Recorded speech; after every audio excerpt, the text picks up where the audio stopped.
When you work in tech at Cox, you get to do meaningful work every day. You get to be the biker who codes as fast as he rides, crafting advanced tech solutions that transform car buying, or a guitarist who develops harmonious apps and websites, connecting people to people and businesses, all in real time. A savvy soccer mom running solution sets as passionately as she runs gameplays. Be the super secret keeper, designing cybersecurity systems to protect private data and websites. A planet protector, expanding EV battery life and inventing more ways to build a better future for all. When you work in tech at Cox, you get to do career-defining work that solves the greatest problems of our time. Join us and connect to work that improves lives, including yours. Learn more about our family of businesses at cox.career/tech.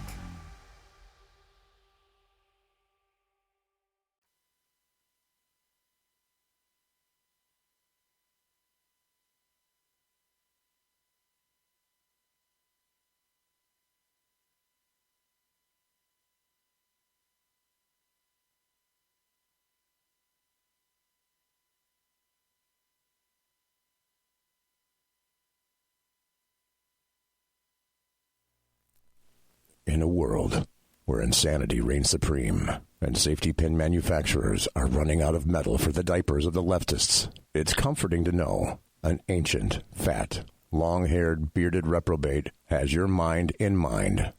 Ladies and gentlemen, boys and girls, children of all ages, broadcasting behind enemy lines in occupied California, and despite every attempt by the SHR Media Network to revoke his shameless contract, we return to the bloviating Zeppelin's Berserk Bobcat Saloon.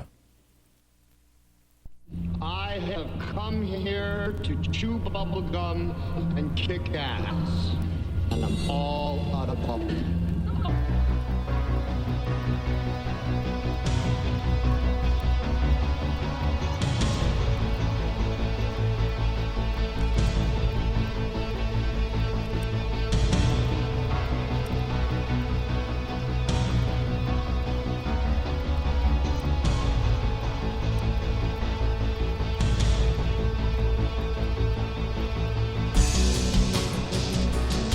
Ladies and gentlemen, boys and girls, children of all ages, welcome to the bloviating Zeppelin's Berserk Bobcat Saloon radio show, live and direct on the SHR Media Network, where I am broadcasting behind enemy lines in occupied California, count them, 2 miles east of the Bill Mill, the belly of the beast, the locus of evil on the entire left coast, the Capitol building in Sacramento, California, where late at night you can hear the death of common sense issuing from that fetid building, the Capitol building at 10th and L Street, downtown. You can also smell late at night the noxious evil vapors of sulfur and brimstone. But wait, there's more. You got to belly up to the bar. We've kept your seat, and it's great to see you back. Tonight is, well, it's Thursday, June 20th. The year of our Lord 2019 already. I got to tell you that Dink is going to be your bartender tonight. He pours with the best of them. And the lava lamp is in fact lighted to my left, your right, indicating that you can listen and chat at shrmedia.com. Lots of people in the chat room already. AOC is in the chat room. Thank you, AOC. 2 viewers, Iggy Mom, Jack Alexander, and more. Always more. And if you want to watch the show, you can watch on Big Sarge Media, the Big Sarge Media Facebook page, the SHR Media Facebook page, and the SHR Media YouTube channel. All free, no paywall, nothing like that. I got to tell you this, though. Whoa, the music is running out already. Hey, we don't water our drinks just like we don't water our conversation. Well, politics, religion, crime, culture, economics, race, sex, science, law. We talk about it all right here at the saloon. Nothing is sacred. The speech is free, but the booze is not. All we ask is that you flush the toilet, jiggle the damn handle so we don't waste water. It's California with a K. It's California, after all. And please, don't forget to tip your waitress. The show is going to go roughly like this. I have a new guest who's going to be in the saloon very shortly. His name is EARL JACKSON. And most of or many of my current guests, I've encountered a lot of people by way of social media on the internet. And EARL JACKSON is no stranger to the internet. We'll introduce him. He's going to be here in the first hour. The second hour, this is why you listen to me.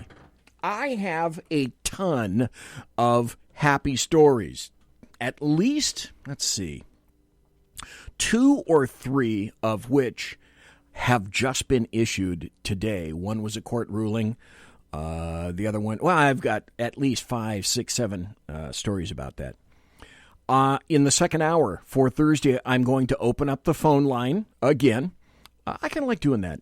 So if you want to weigh in on anything that I happen to be talking about, 209-284-3210. 209-284-3210. I will put that in the chat room.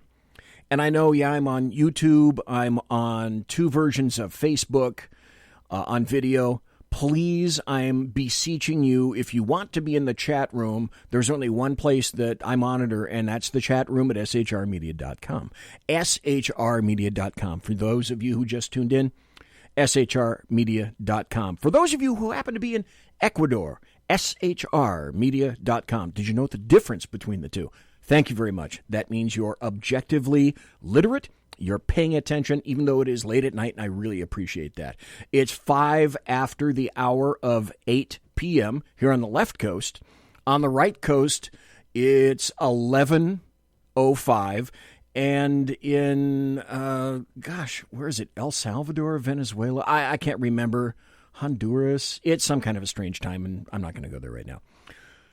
However, waiting in the wings in the first hour is EARL JACKSON. And, okay, I tried this earlier today. Let's make sure that it works.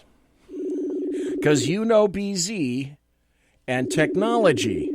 I swear I tried it earlier with EARL, and it worked. Well, at least I hope it worked. EARL JACKSON, is that you, sir? It is I. It is you.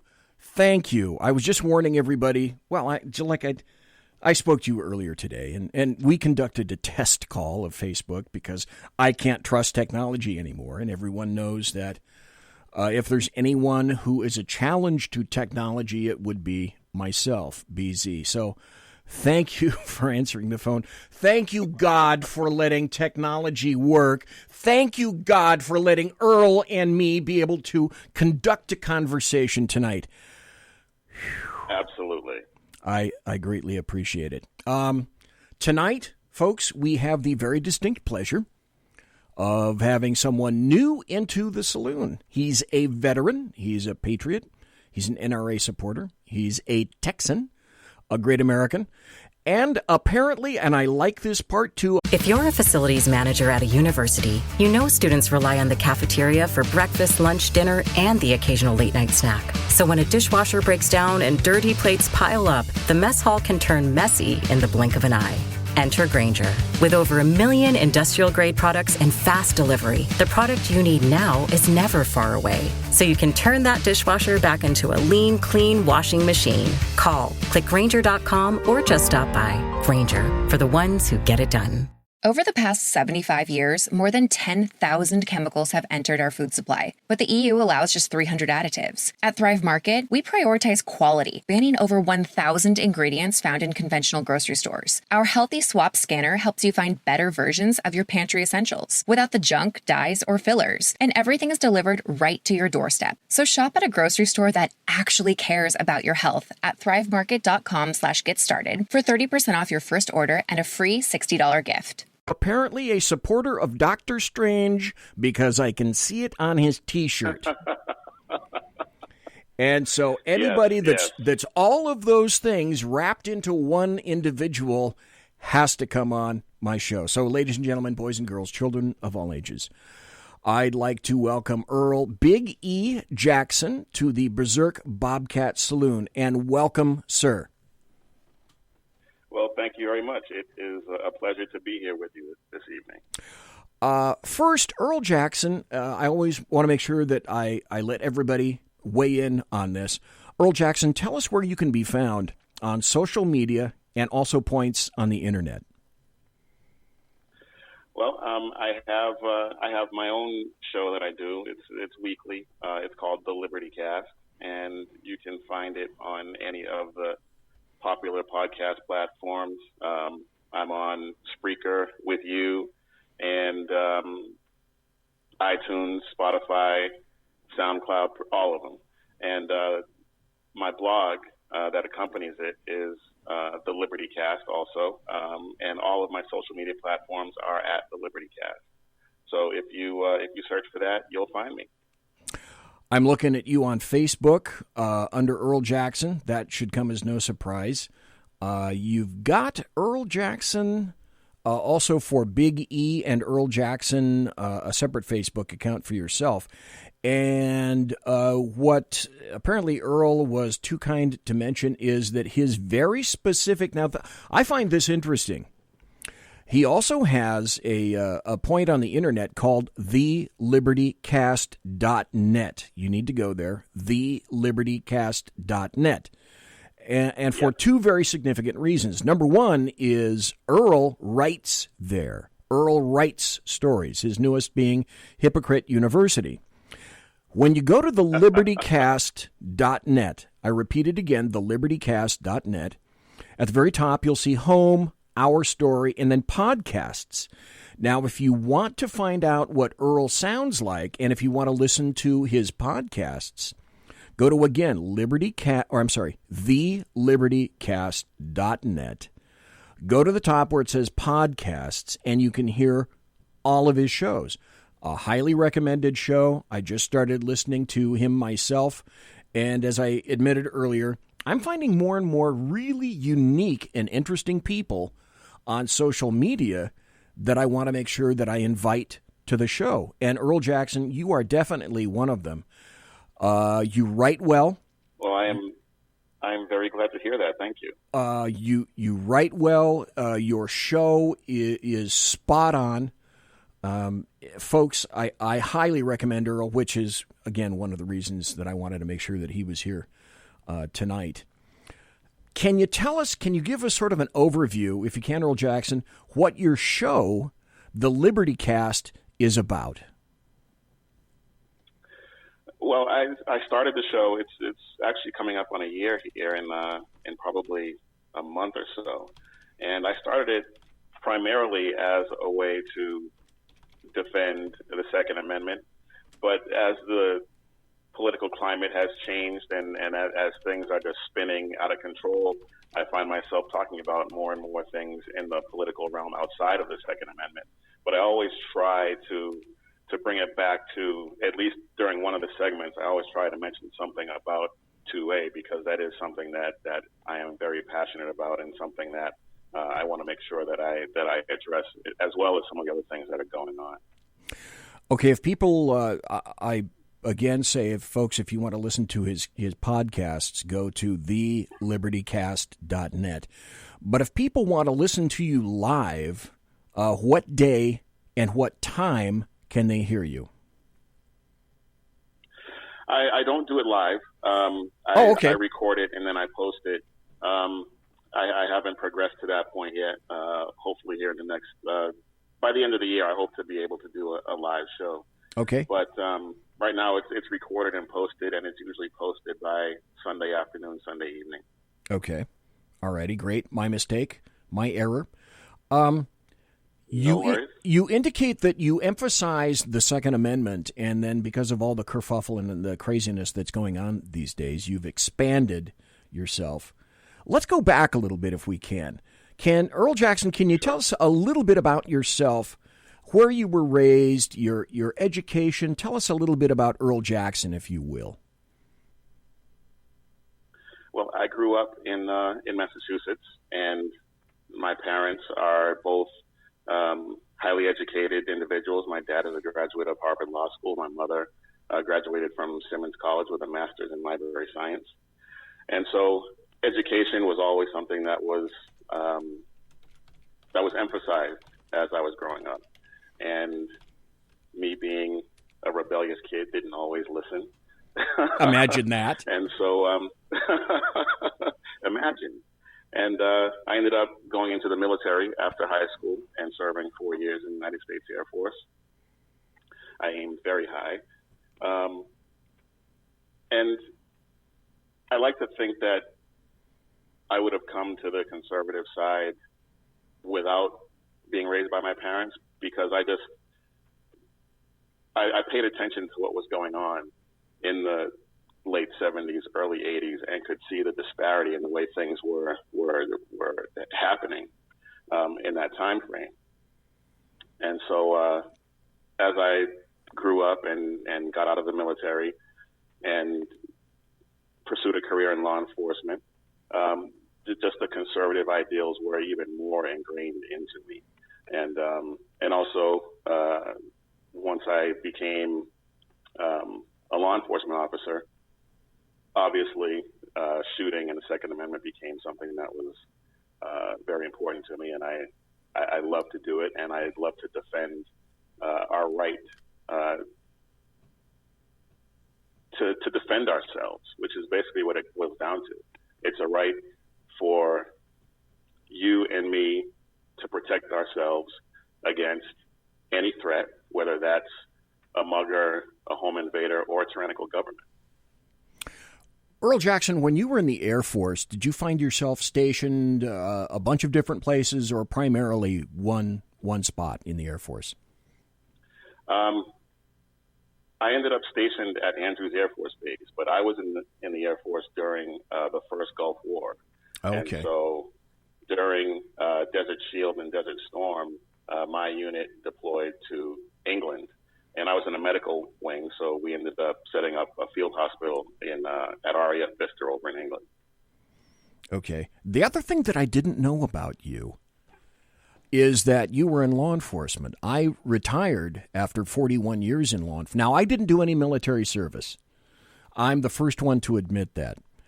My service to my country was 41 years in law enforcement. I worked for the FBI and the U.S. Marshal, and then for two California sheriff's departments. U.S. Marshals, that's impressive. Yeah, I worked for the feds for a while until I regained a bit of my sanity, and then I decided to come over and work for a couple of local law enforcement agencies, because the federal law enforcement service and the way the feds do their job is way different than the locals do.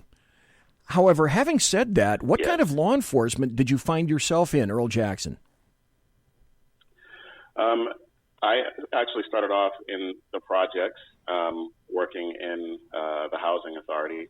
I didn't work for the housing authority per se, but I worked in the inner city, and I actually worked with Sackhead Sean for a little while as well. And get out of town! Did you really? Back east? Yeah, he was my partner for a while. Oh, boy. You didn't know that? No, I did not. He hasn't said a word to me about this. Okay, wow. He doesn't read my social media, and I mentioned you in passing earlier this week. He's got a ton of stuff on his plate. Wow. Yes, okay, Earl Jackson, I did not know that. I didn't know that. Okay. I'm actually surprised that he hasn't mentioned that, but yeah. Wow. That's how Sean and I met. Okay. All right. Dang, I am surprised that you're not over here on SHR. Well, I'll tell you what. I'll make this offer to you right now. If you ever decide that you want to schedule shows, or if you decide that you want another place to put a podcast at a given time, get in touch with me or Sean, and we'll make that happen. Because after hearing your show and now finding out the linkage here, we got to do you a solid, sir. That's it. Bottom line, we got to do you a solid. Well, I appreciate that. But my show actually does. It is posted on SHR Spreaker. I guess you didn't know that either, huh? No. Jeez. Okay. All right. A. He's not very communicative, is he? A. He's mischievous. B. I feel like a complete dolt not knowing this. Parenthesis. Hey, thanks, Sean. End of parenthesis. But we'll have to chide him about that later. Yeah. Earl Jackson, have no doubt whatsoever that I will mention this to Sackhead Sean. Oh, you can take that to the bank, sir. Nice. I'm gobsmacked. I'm floored. I'm happy as hell. Dude, I got to have you more on the show then. I did not know that. Listen, had I known that, I would have had you on the show a year ago. 2 years ago, because if there's nothing that I believe in is not cross promotion. I am a massive believer in cross promotion. So, dang. Okay. All right. Thanks, Earl Jackson. I'm sorry. I should have known that. Okay. Like I said, Sean and me, we're going to talk just a little bit. Okay, after you did some work with that miscreant named Sean Lewis in the housing projects, now is that where you primarily did all your law enforcement time back east? No, I ended up leaving there. I worked for the state for a little while. I went to the State Police Academy. I didn't go to the same one that the troopers go to. Okay. It was in the same facility, but it was an abbreviated program. Okay. But it was the same instructors and everything like that. And I worked for a state agency for about 3 years, and I left there because the chief of that agency was a political appointee. He had no law enforcement background, and he and some of the other officers on that department used to butt heads like there was no tomorrow. And finally, one day, I had enough. A friend of mine I spoke to on the phone said that he was making a lot of money in tech. And I said, I need to do that. And a few months later, I was in computer school. And a few months after that, I said goodbye to my law enforcement career. Okay, so you worked in Massachusetts in law enforcement and also in the housing police department with Sackhead Sean. Yeah. Again, thanks, Sean. Thanks for letting me know all about Earl. Thanks, sir. After you did that, now you went into tech, and were you still working back east when you got into the tech world? Yes, I got into tech in 2000, and my wife and I got married, and we moved to Texas in 2006. Ah, okay. Dare I ask, or can you say what firm you work for, or would you rather not? I can understand both. I'd rather not. I'd rather not bring them into this. Got it. I think I know why. Like to keep my. There you go. Yeah, I like to keep my tech career separate from this until such time as I don't have to have a tech career. I perfectly understandable considering the nature of tech. Let me ask you this, if I can, sir. Was there any particular point? Now, I know you served time in the military, in the Air Force. You worked in law enforcement. People that have those types of jobs, their nature tends to be a little bit more conservative. Was there a particular point in your life, Earl Jackson, when you a light went on over your head and you distinctly realized, you know what? I'm a conservative. I identify more with Republicans than I do with Democrats, more with conservatism than with liberalism. Is there anything that made you think one day, okay, that's what I am. That's who I am? I think growing up in the era that I did, I'm almost 50, and so I was alive and remember distinctly the experience of the gas shortage of the 70s. Oh, yeah. And I remember the prosperity boom that took place once Ronald Reagan became president.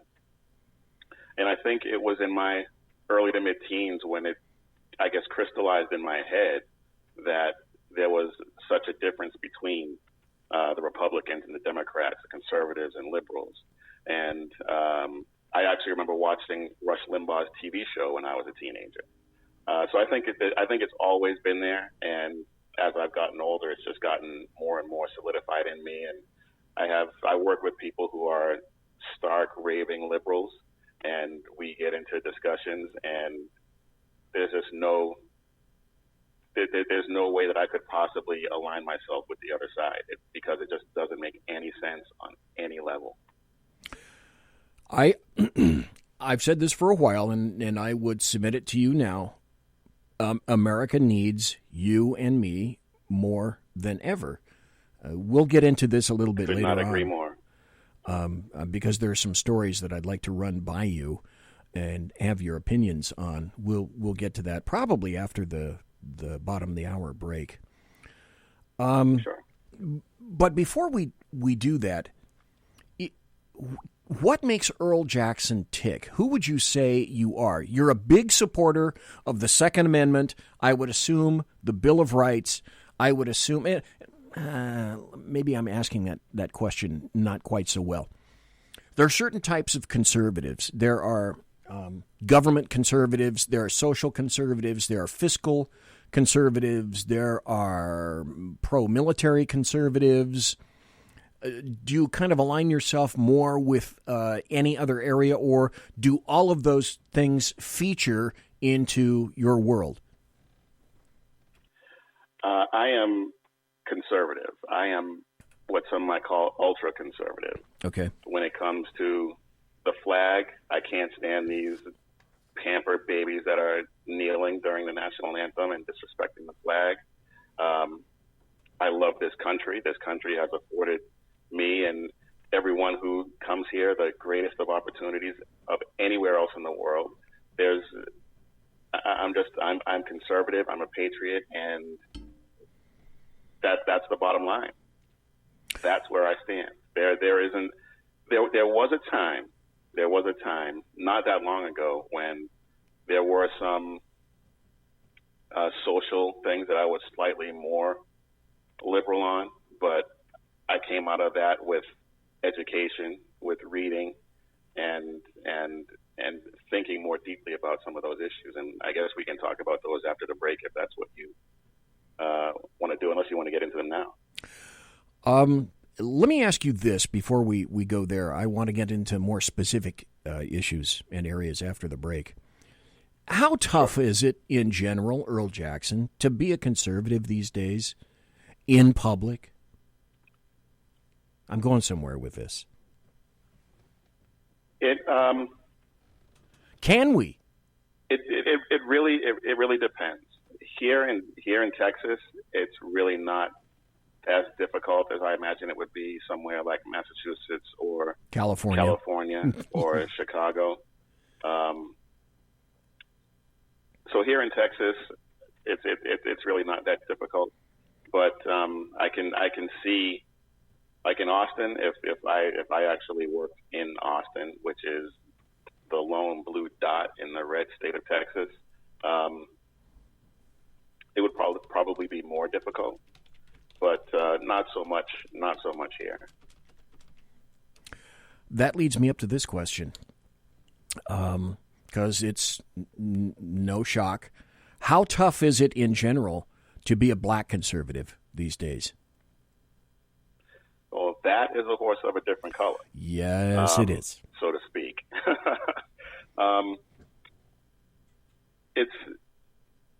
It was more difficult when I lived in Massachusetts, for sure.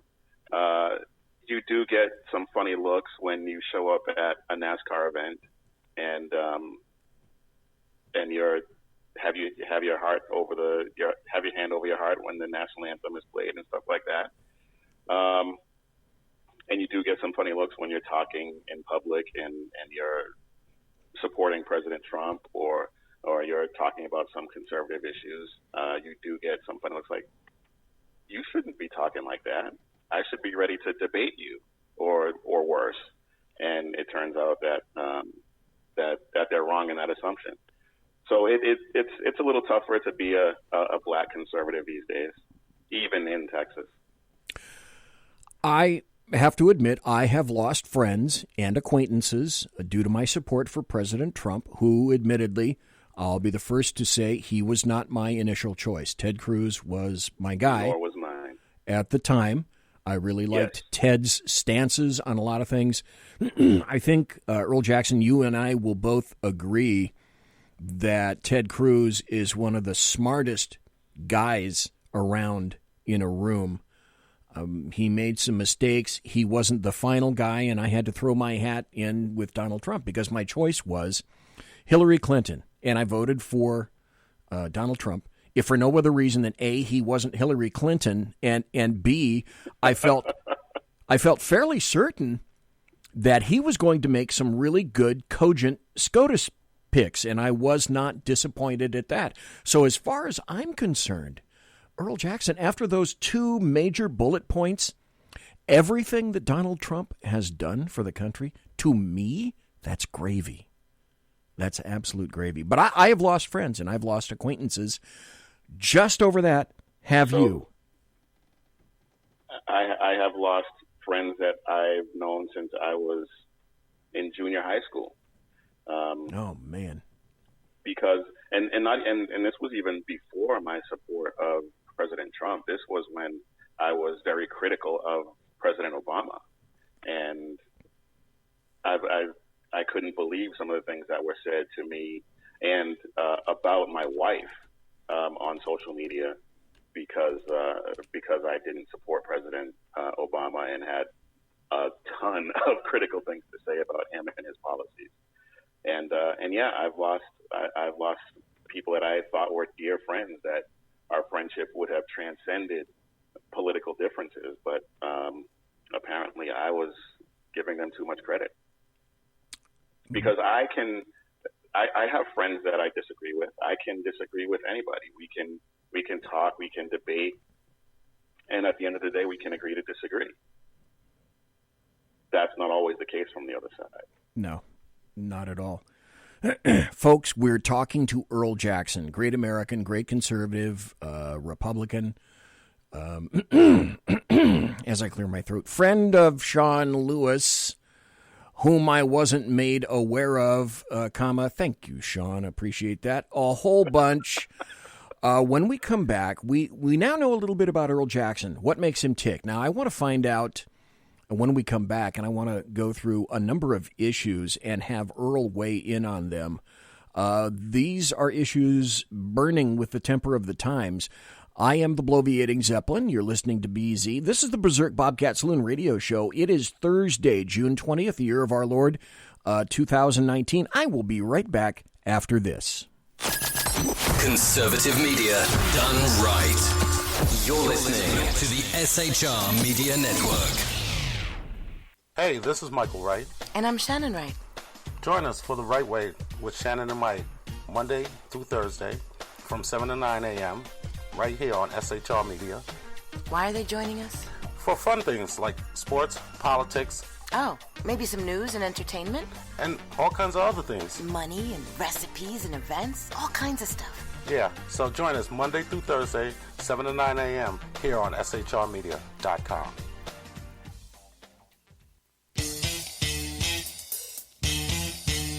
From a public locker inside a dilapidated Long Island rail station comes a show designed to piss off liberals using truth, facts, and ridicule.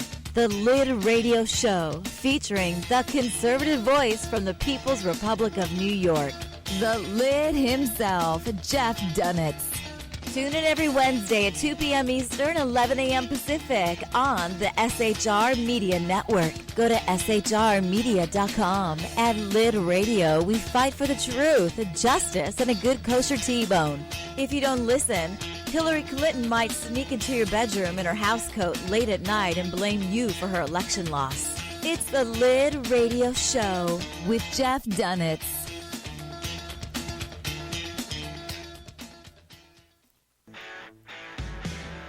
Hey girls, Carry Girl gear is here. More and more women every day are concealed carrying, participating in competitive shooting, and getting firearms training. It's not a boys' club anymore, and we don't have to shop in their stores anymore either. Finally, a cool and unique clothing line just for women. Dope tees and hats for the patriotic concealed carry and 2A girl. So what are you waiting for? Go check out carrygirlgear.com today.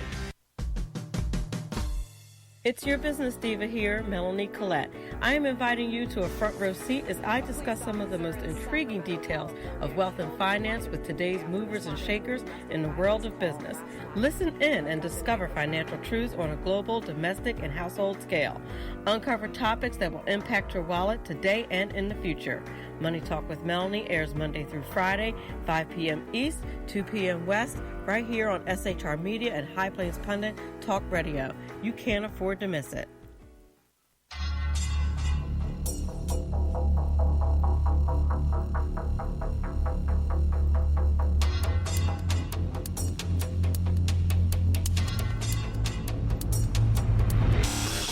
The new show on the SHR Media Network, Sackheads Against Tyranny. On shrmedia.com. Go there quick like a bunny, 11 p.m. Eastern, 8 p.m. Pacific, every Wednesday. Live and direct on the SHR Media Network. shrmedia.com. Be there.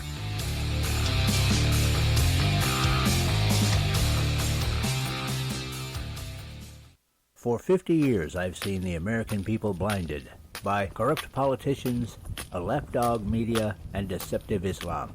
The one thing the elites fear is one man with a cane. I'm Dave Milner. Join me through Spreaker, iTunes, and SoundCloud, through SHR Media and the Western Free Radio Network, for half a century of experienced perspective on political and social issues, weekly on The Unpleasant Blind Guy. And catch me on Jeff Mitchell's EDL Radio on blogtalkradio.com. There's no surrender, ever. Because truth is not always pleasant. Broadcasting behind enemy lines in occupied California, a mere 2 miles from the state capital, the bloviating Zeppelin's Berserk Bobcat Saloon radio show can be heard every Tuesday and Thursday night at 8 p.m. Pacific and 11 p.m. Eastern, only on the SHR Media Network. Go to shrmedia.com to listen. You can also watch on the SHR Media Facebook page and the SHR Media YouTube channel. No goldfish were abused in the making of this ad. Conservative media done right. You're listening to the SHR Media Network. Ladies and gentlemen, boys and girls, children of all ages, you're listening to the bloviating Zeppelin's Berserk Bobcat Saloon radio show. Live and direct from the SHR Media Studios, 2 miles east of the Bill Mill in downtown Sacramento, California. Here, that's always spelled with a K. But as I have worked... Yeah, Earl knows the truth of that. As I have worked in law enforcement for 41 years, I retired in 2116. That's over 100 years from now. I retired in 2016 with 41 years, and Earl worked in law enforcement. I want to give everybody a slight tribute to this. We lost a police officer in Sacramento, California, last night. She was 26-year-old Tara O'Sullivan, and she was killed in response to a domestic violence call. She was shot with a rifle. There was a standoff for about 8 hours. Unfortunately, she was left after being shot, and it took law enforcement guesstimated about 40 to 55 minutes to be able to retrieve her. Sacramento Police Department got the suspect. He gave up, but we also lost another female police officer early this year from the city of Davis, California. And that department is, maybe 20 miles west of Sacramento. So in my area here, we've lost 2 female police officers in, I'd say 6 months or so. The sad thing about Tara O'Sullivan is she worked for 2 years for Sac PD. She worked, I believe, over a year as a CSO, which is a community services officer, and that's not a sworn position. She just got picked up full-time by SAC PD as an officer, and in this instance from yesterday, she was still in training, still a trainee, and didn't even make it out of training. So our flags are at half-mast right now. SAC PD has had some issues recently. I'm going to play a cut in the second hour about how they were received when SAC PD was trying to hold a line and keep people out of the crime scene at the time. Just want to do a little honor to her before we move on to some of the other topics that we have. Earl Jackson, there's a movement going on these days called Walk Away that was started by Brandon Straka. I've had him on my show 4 times. Great guy. What he recommends people do, of all paint jobs, stripes, nationalities, is go and make their own video about why it is that they decided that they were going to walk away. I want to play this for you. This is about 2 minutes of a very young black gentleman. And I say young because we automatically assume that this is the kind of guy that's going to go for the Democrats. And I want folks to hear, no, he's not, and this is why. Everybody, Benji Irby here. I ran into Brandon Straka yesterday, and he asked me whether I'd ever done a walkaway video. And I thought about it, and I was like, no, I actually haven't. So I'm going to give you guys my walkaway story. It starts back in the early 2016. I found myself homeless. I had to give up my apartment, and I was living in my car. During that time, I met this guy, and we had begun to date. He was a little younger than me. He was doing really well for himself, had a really nice apartment, dog. He was, really just doing it here in the city. And as we, went on to date and went on and got closer, I eventually ended up moving in with him. Shortly after I moved in with him, he confided in me that he was an illegal immigrant from Mexico, and that him and his family had come over the border when he was 5, and that he had, they lived in Northern California. They were, doing, fruit picking and things like that, like agricultural work. And he was even telling me about how his brother had been deported, and they brought him back 3 times. They raised the money to bring him back. And he would just tell me different stories about how the law enforcement in California going with, illegal immigrants and things like that was just very lax. To say it minimally, the point of that being is that, and this is where I would like you to weigh in, and let me know, Earl Jackson, if I'm going way astray by suggesting this. It seems to me now that the once monolithic voting bloc that was the American Democrat black male and female is now not quite so monolithic. And is that coincidental, Earl Jackson, that the Democrats seem to be kicking the American blacks to the curb, and they've decided that, well, you are not reliable anymore. You're not as monolithic as we thought. You made a really great tool for a while in terms of elections, but now our thoughts and progress is with the Mexicans, Hispanics, almost anyone else. Certainly it's not going to be with the Caucasoids. They can go to hell. And you guys aren't reliable anymore. And so that's why, Earl Jackson, is this anything close to sanity where we have leftist Democrats in the American media maggots saying, essentially, don't care about the laws, don't care about the federal laws that we've written. We essentially we require and demand open borders, essentially, so that we can be reelected in perpetuity and no one can stand against us. Or am I just crazy? Well, I'm not so sure that the black vote is not as monolithic as it once was. I'm going to wait till this next election before I make that claim. Okay. We did see some breaks in the dam, I guess, in 2016, but we'll see what happens in 2020. But so you say you don't think the numbers are there?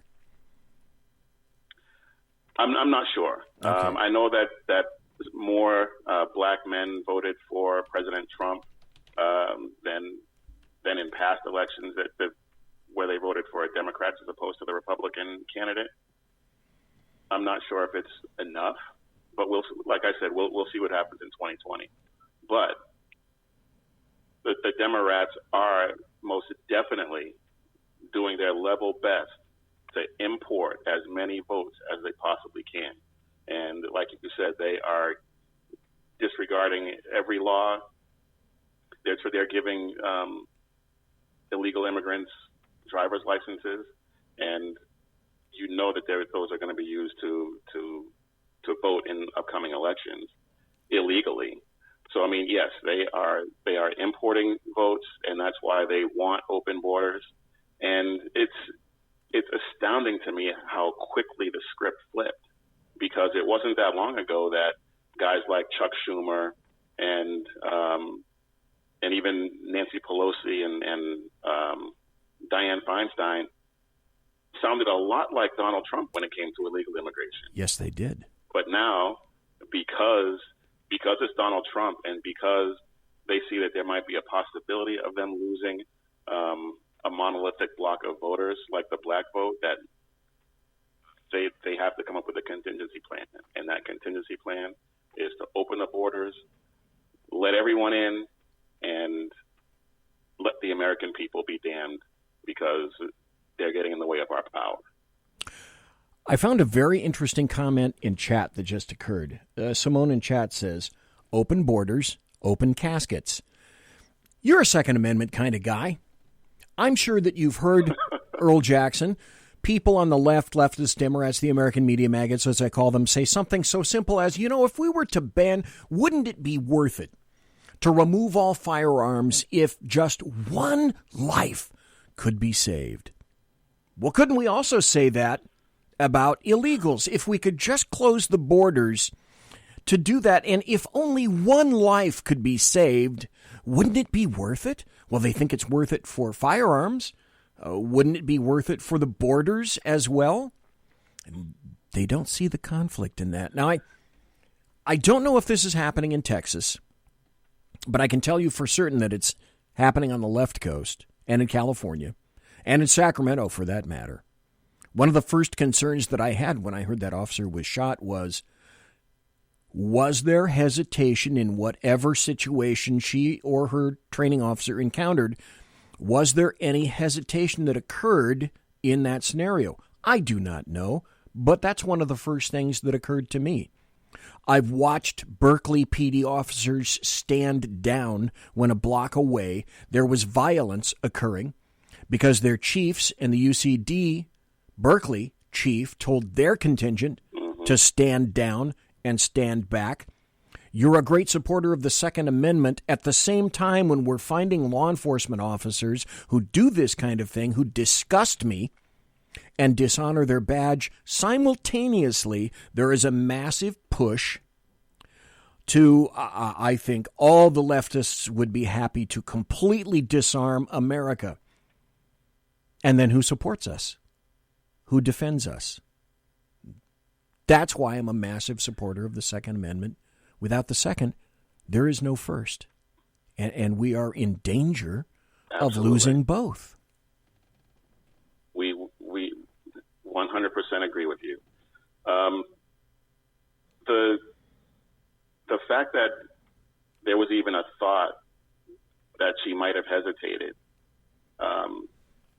is a sad statement on where we are today. It's because yes.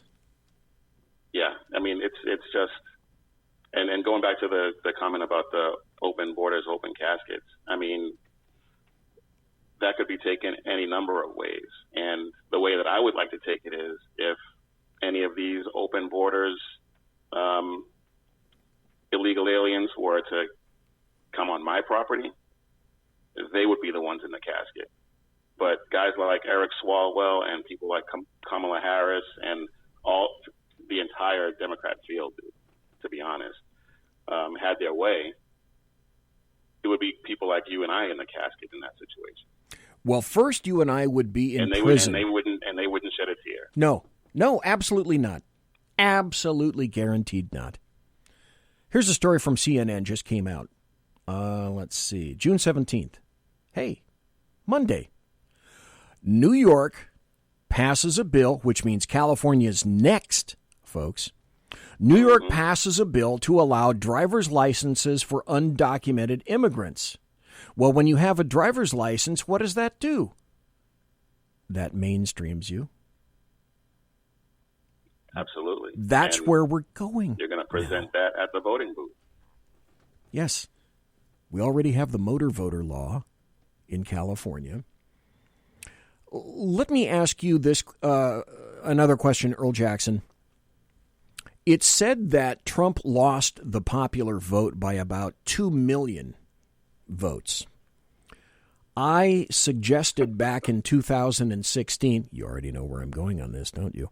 I suggested back in 2016, those 2 million votes, I would submit possibly 50% of them could have come from California itself.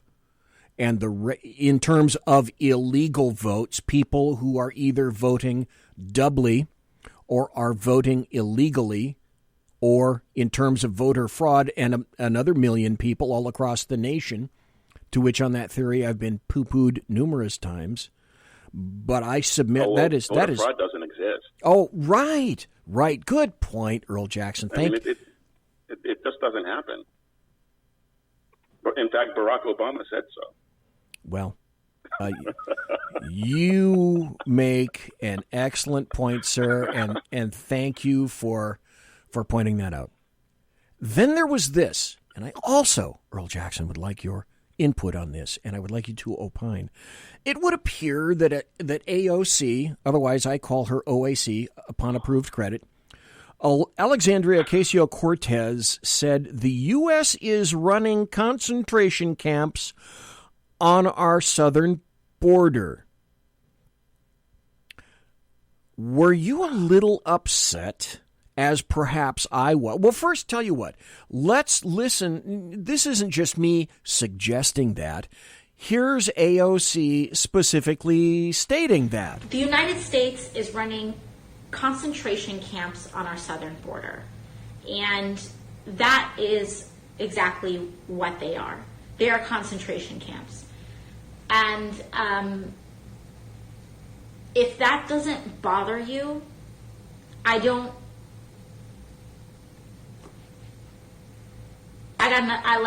we can have, okay, whatever. I want to talk to the people that are concerned enough with humanity to say that we should not, that never again means something.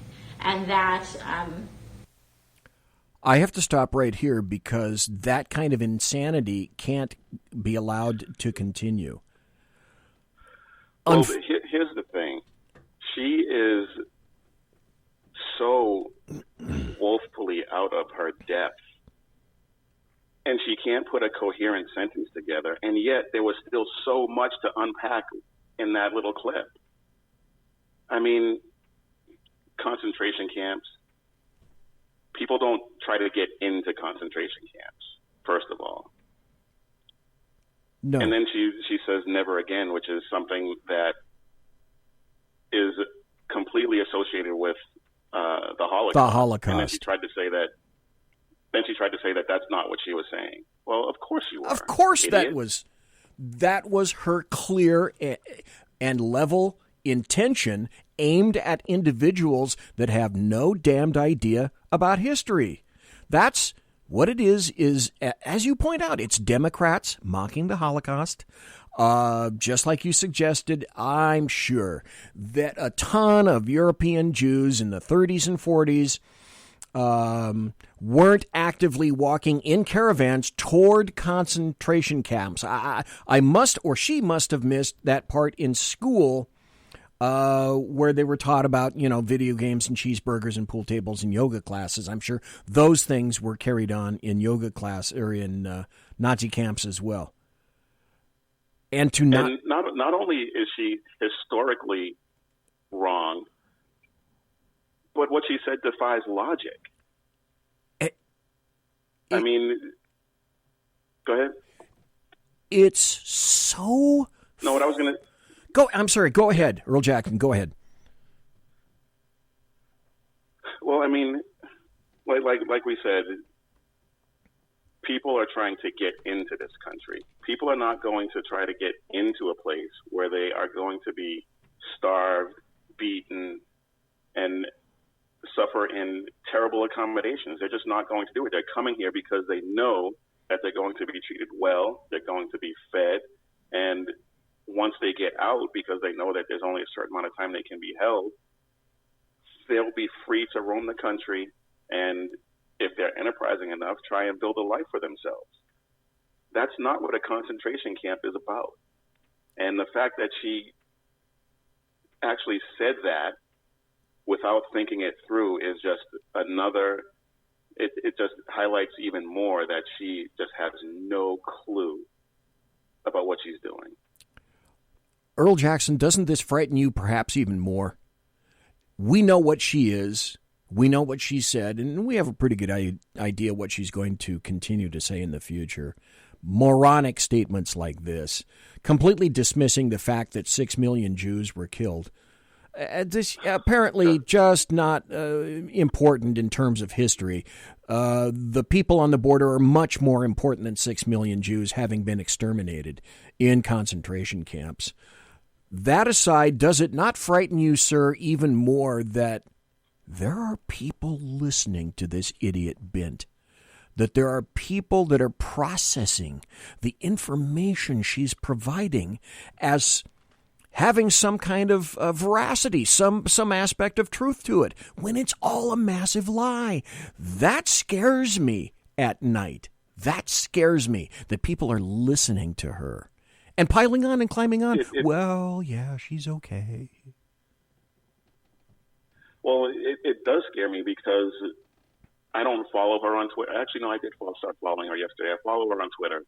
And some of those comments underneath that video that she posted, people were actually praising her and agreeing that was true. And yes, the fact that there are so many people, and I know Twitter is not reality, but it's still frightening that so many people would actually agree with. I mean, enough people voted for her that she got elected, so that's scary enough. It's frightening. It is frightening.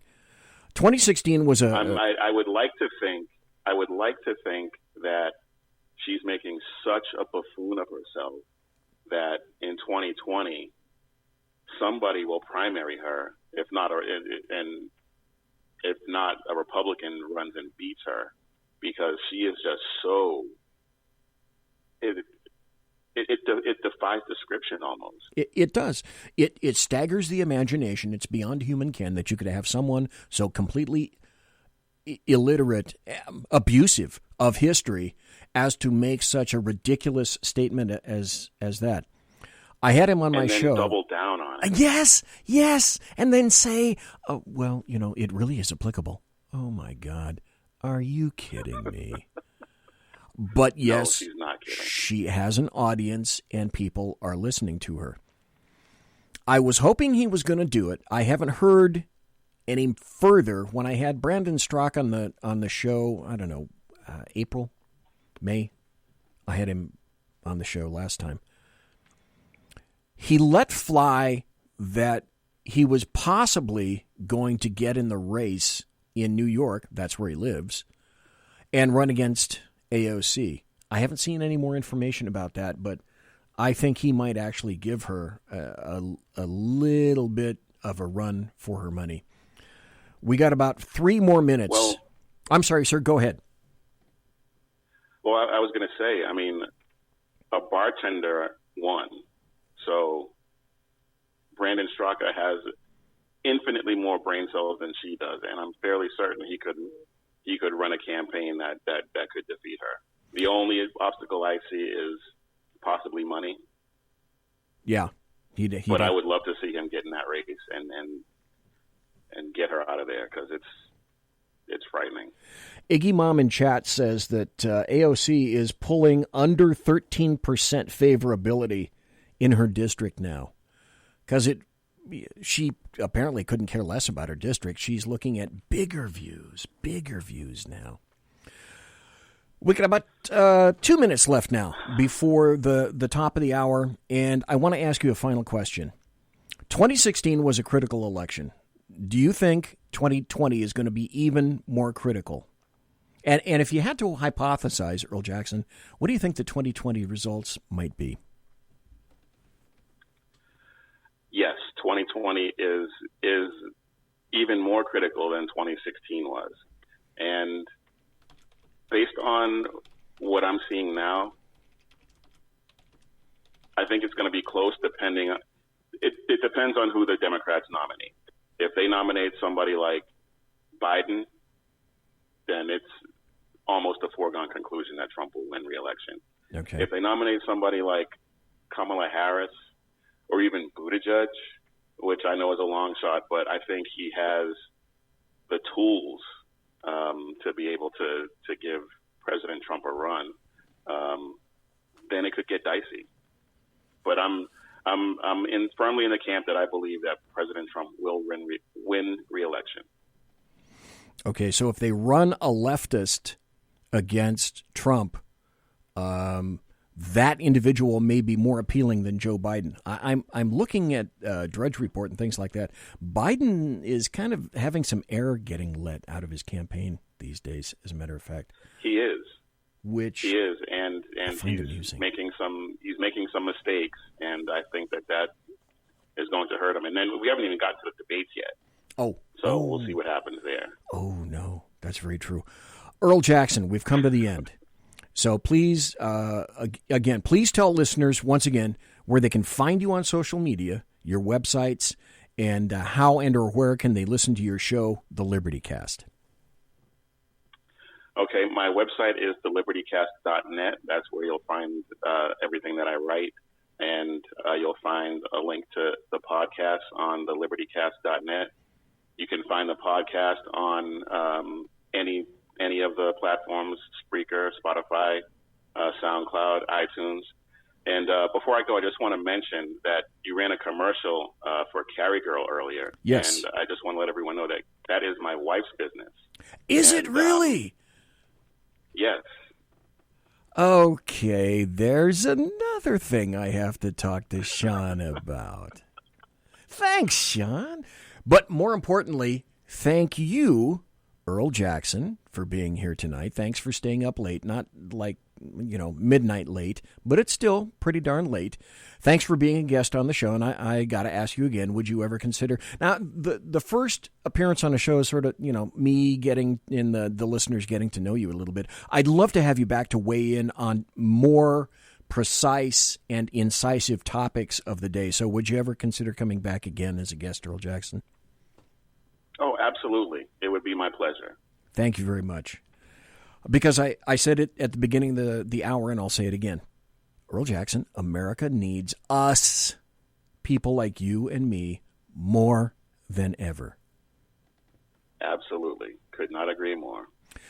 Thank you ever so kindly, sir. Folks, that was Earl Jackson, and I'll have him back on the show. We're going to take a break, come back. I'm going to do some happy stories. I've got some really intriguing audio cuts. And then also when I get back, we're going to open up the phone lines because I'd like to hear what you guys happen to think about the various topics that I'm going to go over. And also, I have a little bit of information with regard to Iran that I might share with you when we come back. I'm BZ. This is the Berserk Bobcat Saloon radio show. Conservative media done right. You're listening to the SHR Media Network. Hey, this is Michael Wright. And I'm Shannon Wright. Join us for The Right Way with Shannon and Mike, Monday through Thursday from 7 to 9 a.m. right here on SHR Media. Why are they joining us? For fun things like sports, politics. Oh, maybe some news and entertainment? And all kinds of other things. Money and recipes and events, all kinds of stuff. Yeah, so join us Monday through Thursday, 7 to 9 a.m. here on SHRmedia.com.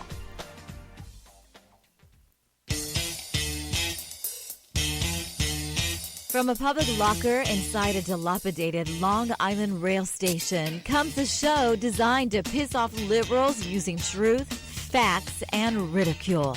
The Lid Radio Show, featuring the conservative voice from the People's Republic of New York, the Lid himself, Jeff Dunitz. Tune in every Wednesday at 2 p.m. Eastern, 11 a.m. Pacific on the SHR Media Network. Go to shrmedia.com. At Lid Radio, we fight for the truth, justice, and a good kosher T-bone. If you don't listen, Hillary Clinton might sneak into your bedroom in her housecoat late at night and blame you for her election loss. It's the Lid Radio Show with Jeff Dunitz.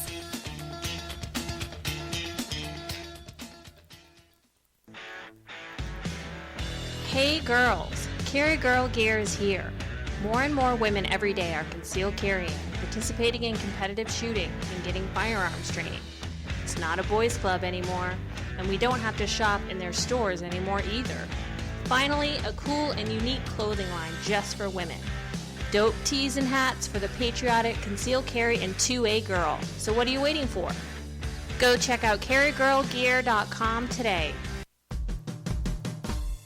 It's your business diva here, Melanie Collette. I am inviting you to a front row seat as I discuss some of the most intriguing details of wealth and finance with today's movers and shakers in the world of business. Listen in and discover financial truths on a global, domestic, and household scale. Uncover topics that will impact your wallet today and in the future. Money Talk with Melanie airs Monday through Friday, 5 p.m. East, 2 p.m. West, right here on SHR Media and High Plains Pundit Talk Radio. You can't afford to miss it.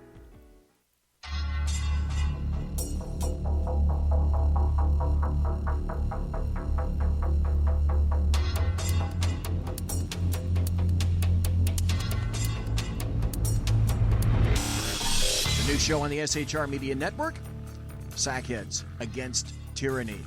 On shrmedia.com. Go there quick like a bunny, 11 p.m. Eastern, 8 p.m. Pacific, every Wednesday. Live and direct on the SHR Media Network. shrmedia.com. Be there.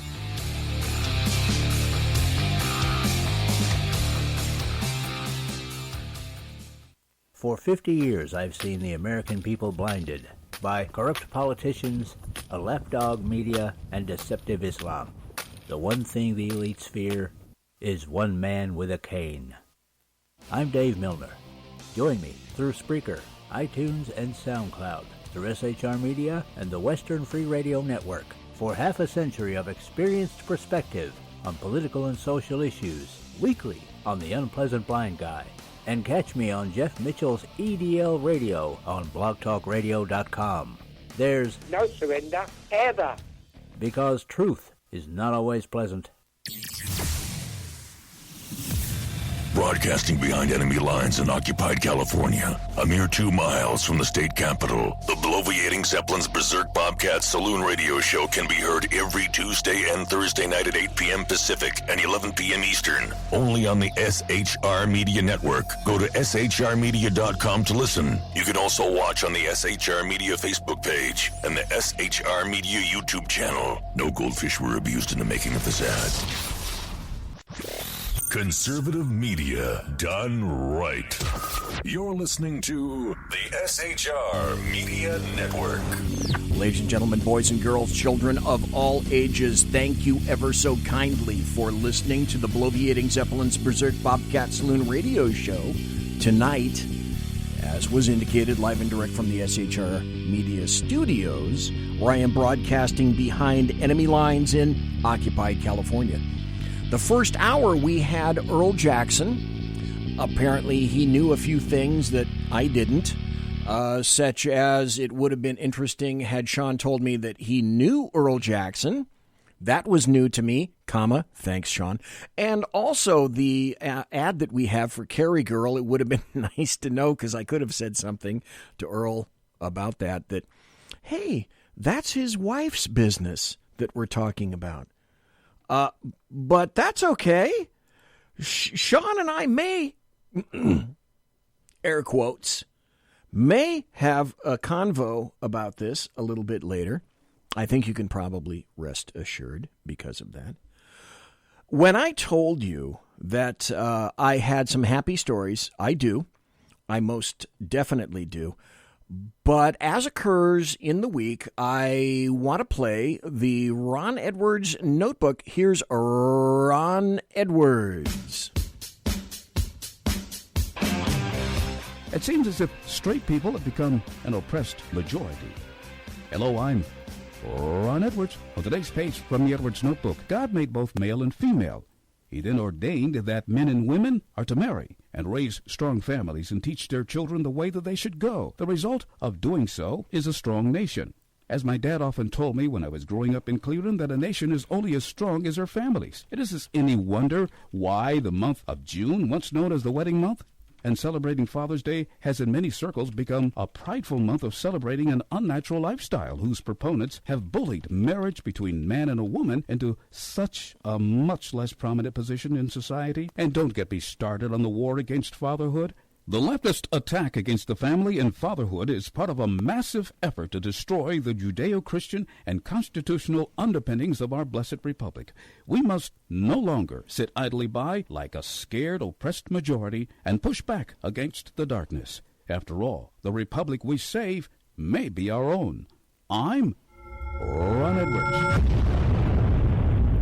Let's meet Fridays at 4 p.m. Eastern, 2 p.m. Central, 1 p.m. Pacific on AmericaMatters.us, and 12 a.m. Sundays on Talk America Radio Network. Ron Edwards, the new voice of America. Thanks, Ron. You know what I think? I think it's time... It's time for happy stories and good times. Here's one that just came out today. And this is great. This is from nationalreview.com. The Supreme Court today rules that a 40-foot peace cross can remain on state property in Maryland. And you can be guaranteed that atheists the nation over are throwing multiple camshafts and poop in the proverbial punch bowl. The Supreme Court ruled Thursday, today, that a 40-foot peace cross commemorating the men from a suburban Maryland town who died in World War I can remain on state property. This is what I find interesting and would not have occurred under a Hillary Clinton administration. Writing as a 7-2 majority in the Supreme Court, Justice Samuel Alito held the cross didn't violate the Constitution's Establishment Clause, as was alleged by the plaintiffs, a group of humanists who argued the war monument represented a state endorsement of Christianity. This is a quote. The religious clauses of the Constitution aim to foster a society in which people of all beliefs can live together harmoniously, and the presence of the Bladensburg Cross on the land where it has stood for so many years is fully consistent with that aim, Alito wrote. The cross is undoubtedly a Christian symbol, but that fact should not blind us to everything else that the Bladensburg Cross has come to represent. For all those reasons, the cross does not offend the Constitution.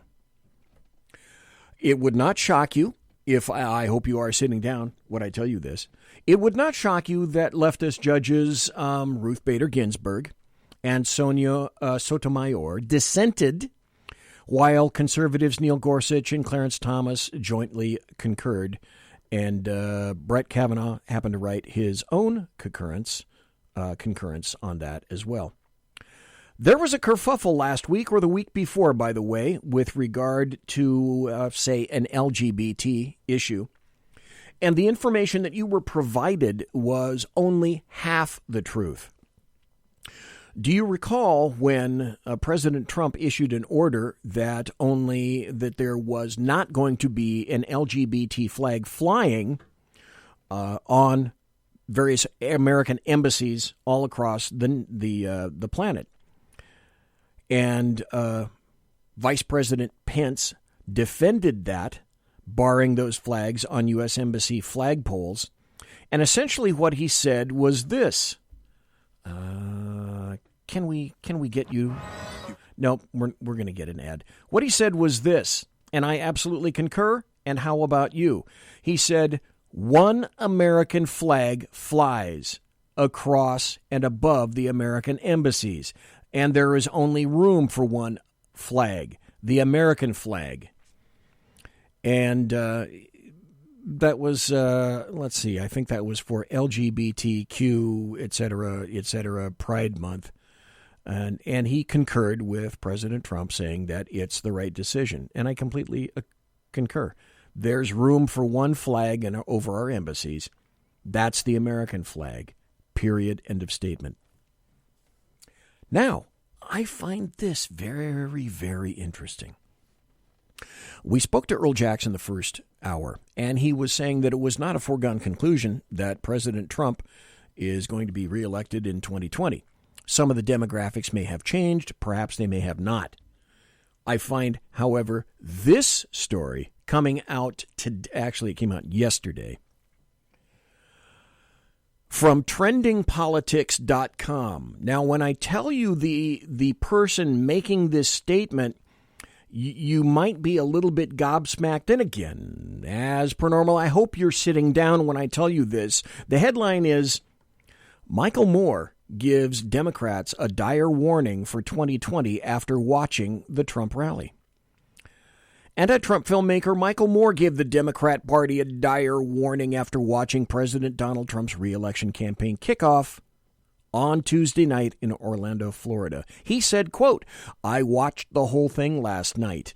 And he did so, he said that in a tweet with an attached clip of it. He said, I know no one wants to waste that kind of time even looking at him, that is to say Trump, but not wanting to see the enormity of the fight ahead doesn't make it go away, he continued.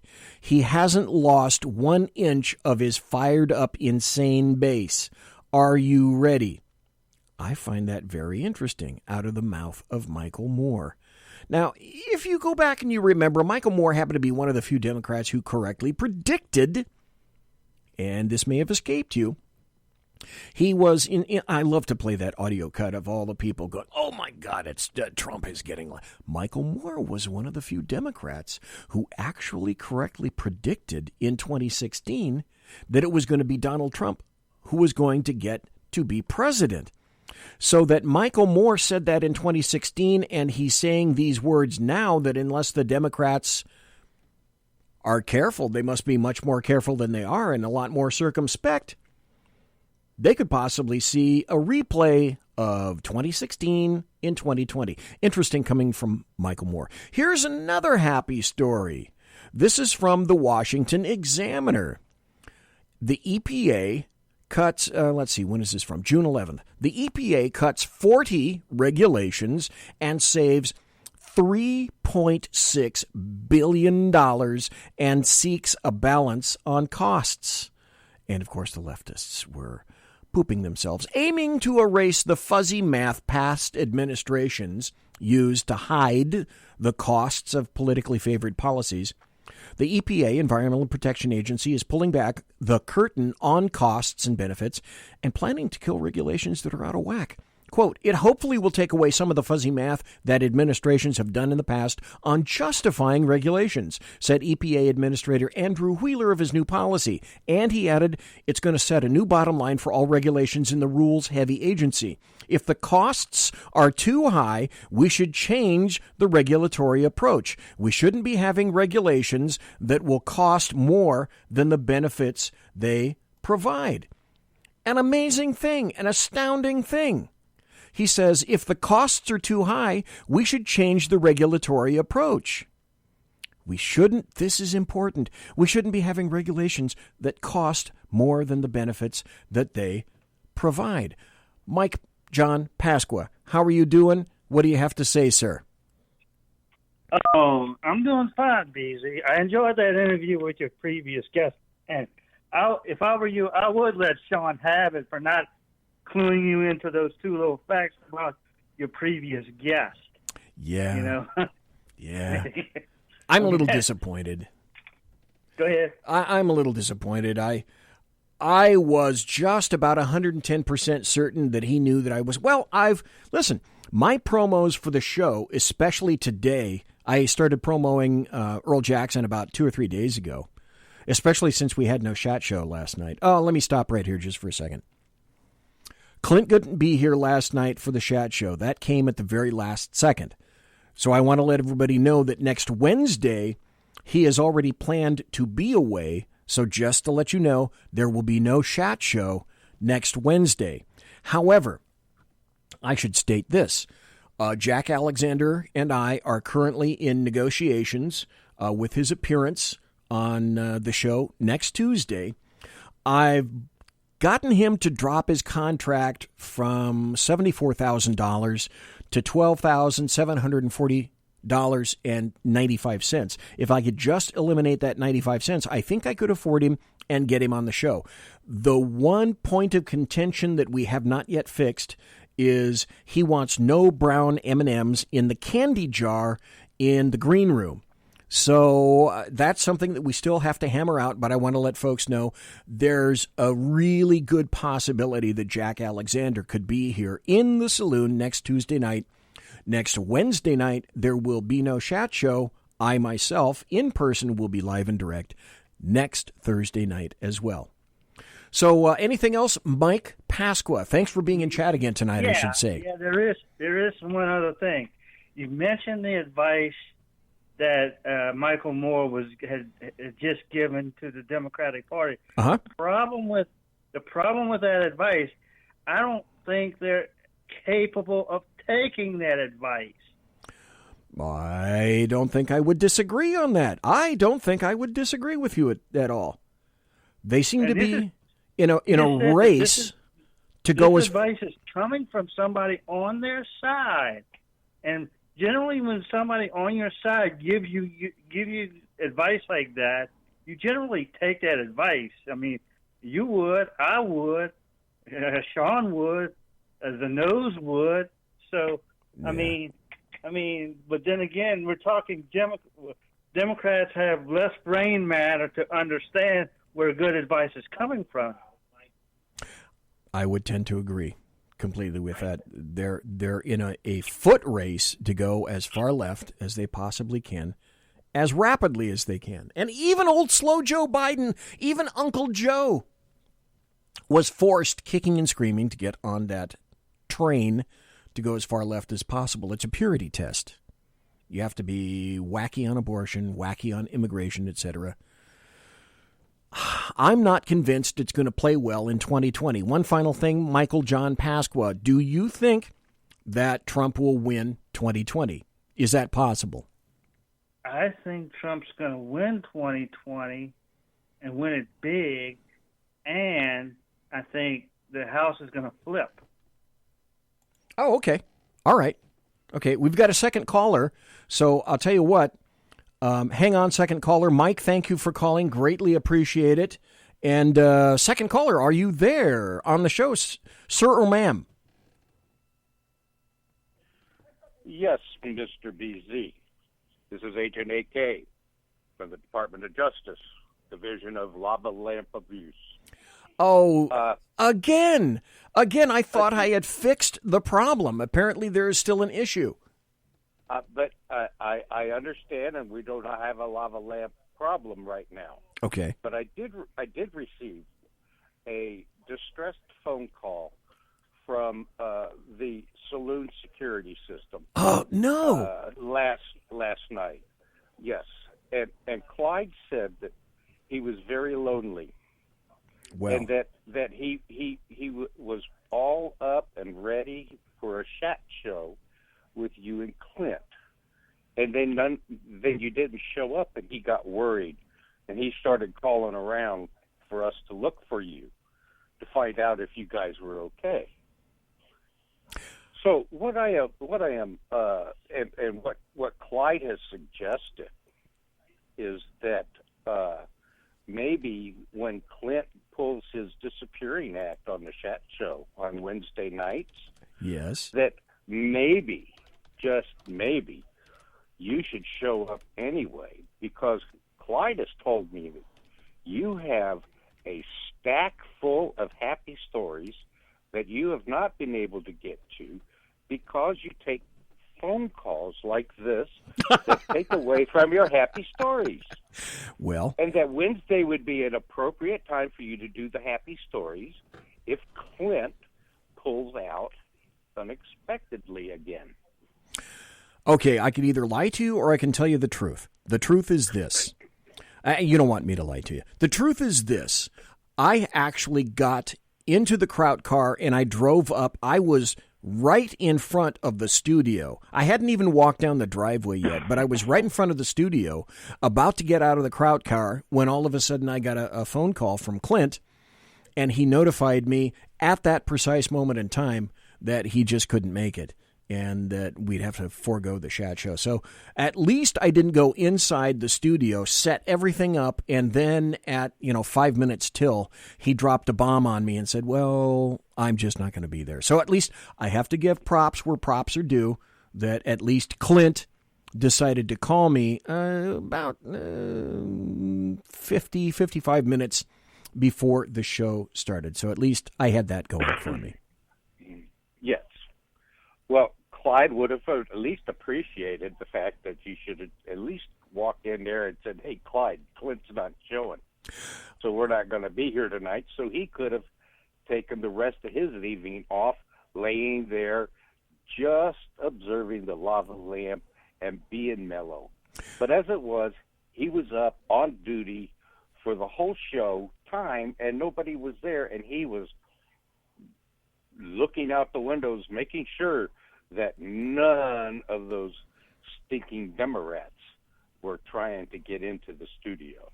Well, thank you, WD, for that. I greatly appreciate it. He must have stepped out to go to the bathroom in the grass in the backyard back there, because we actually have a backyard. We actually have grass where he goes. He doesn't go in the studio. Thank God he's potty trained. We really appreciate that part. But I came into the studio last night.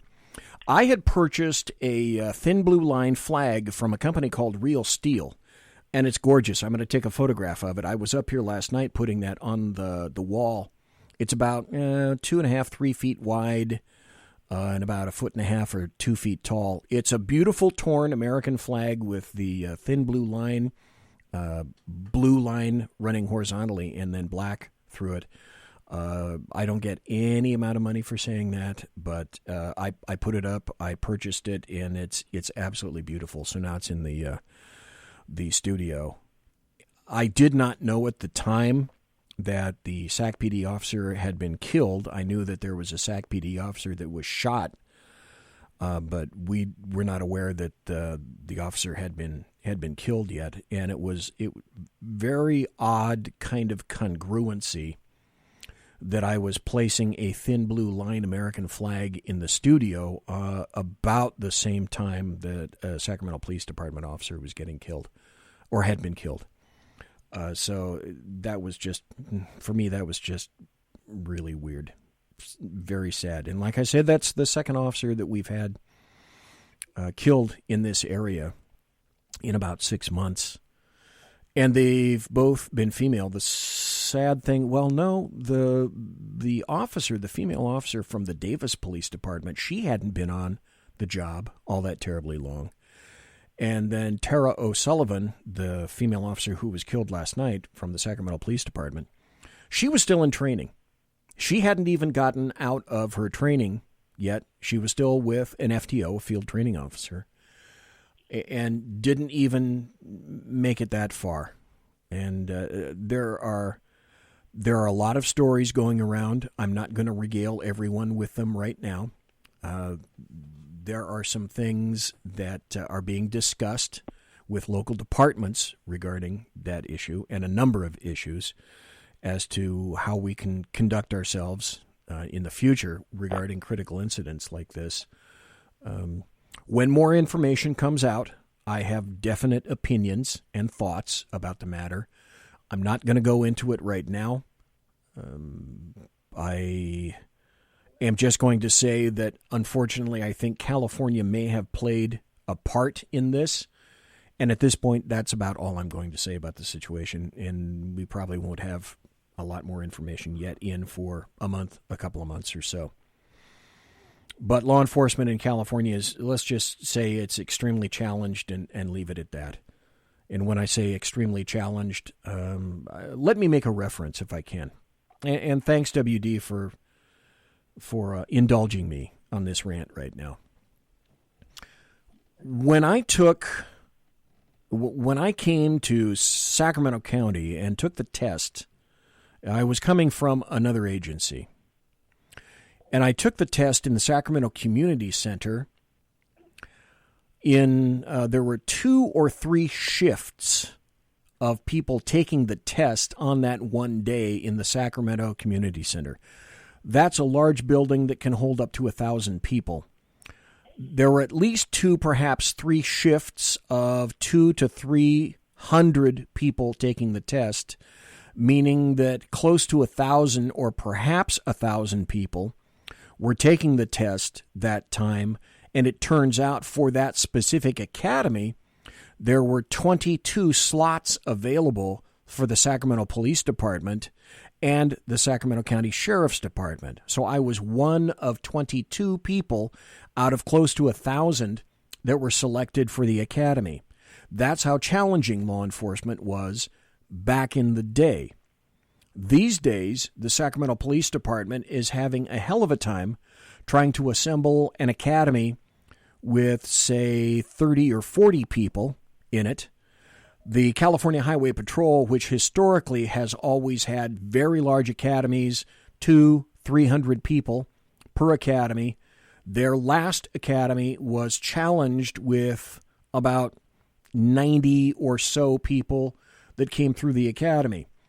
So it's challenging on a number of levels. Number one, the gene pool. In California, you're trying to find a number of people who will pass the background and have a sufficient quality of gene pool to be employed by law enforcement in the first place.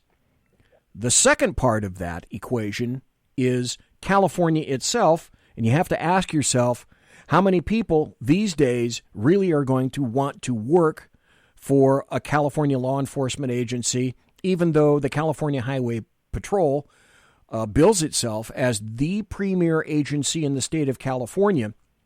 They're having a hell of a time trying to get recruits. Folks, it's time for the break. I'll be right back after this. I'm the Bloviating Zeppelin, and you're listening to BZ's Berserk Bobcat Saloon radio show, live and direct, SHRmedia.com. Conservative media done right. You're listening to the SHR Media Network. Hey, this is Michael Wright. And I'm Shannon Wright. Join us for The Right Way with Shannon and Mike, Monday through Thursday from 7 to 9 a.m. right here on SHR Media.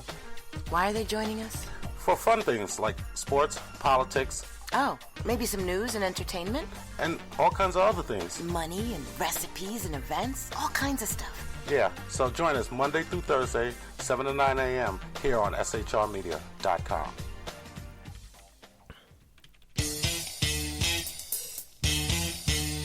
From a public locker inside a dilapidated Long Island rail station comes a show designed to piss off liberals using truth, facts, and ridicule.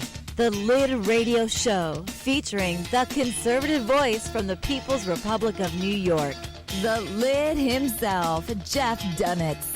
Tune in every Wednesday at 2 p.m. Eastern, 11 a.m. Pacific on the SHR Media Network. Go to shrmedia.com. At Lid Radio, we fight for the truth, justice, and a good kosher T-bone. If you don't listen, Hillary Clinton might sneak into your bedroom in her housecoat late at night and blame you for her election loss. It's the Lid Radio Show with Jeff Dunitz.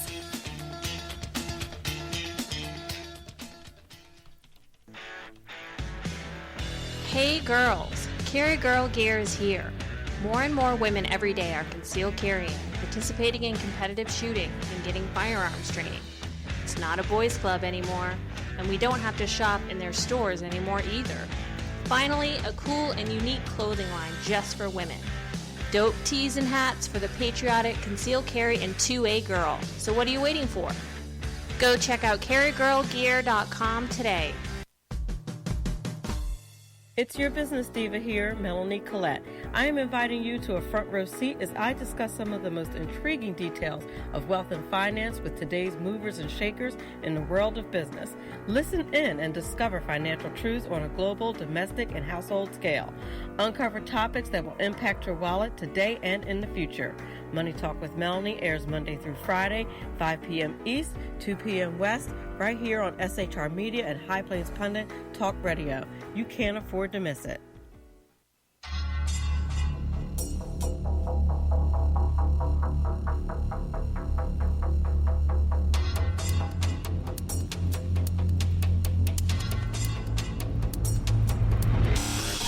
The new show on the SHR Media Network, Sackheads Against Tyranny.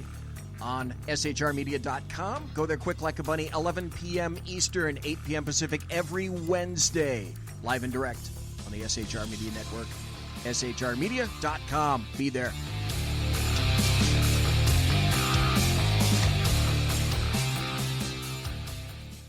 For 50 years, I've seen the American people blinded by corrupt politicians, a lapdog media, and deceptive Islam. The one thing the elites fear is one man with a cane. I'm Dave Milner. Join me through Spreaker, iTunes, and SoundCloud, through SHR Media and the Western Free Radio Network, for half a century of experienced perspective on political and social issues, weekly on The Unpleasant Blind Guy. And catch me on Jeff Mitchell's EDL Radio on blogtalkradio.com. There's no surrender, ever. Because truth is not always pleasant. Broadcasting behind enemy lines in occupied California, a mere 2 miles from the state capitol, the bloviating Zeppelin's Berserk Bobcat Saloon radio show can be heard every Tuesday and Thursday night at 8 p.m. Pacific and 11 p.m. Eastern, only on the SHR Media Network. Go to shrmedia.com to listen. You can also watch on the SHR Media Facebook page and the SHR Media YouTube channel. No goldfish were abused in the making of this ad. Conservative media done right. You're listening to the SHR Media Network. Ladies and gentlemen, boys and girls, children of all ages, it's the final 25 minutes of the bloviating Zeppelin's Berserk Bobcat Saloon radio show in the sumptuous and palatial SHR Media studios. Always go to shrmedia.com to be in the chat room. I don't monitor any other. We got some great people in chat who will welcome you with open arms. You can follow me on Twitter at BZEP, at BZEP. I simulcast on Big Sarge Media's Facebook page. Go there, like his page. And also on the SHR Media Facebook page, like our page. And the SHR Media YouTube channel. Subscribe to the channel.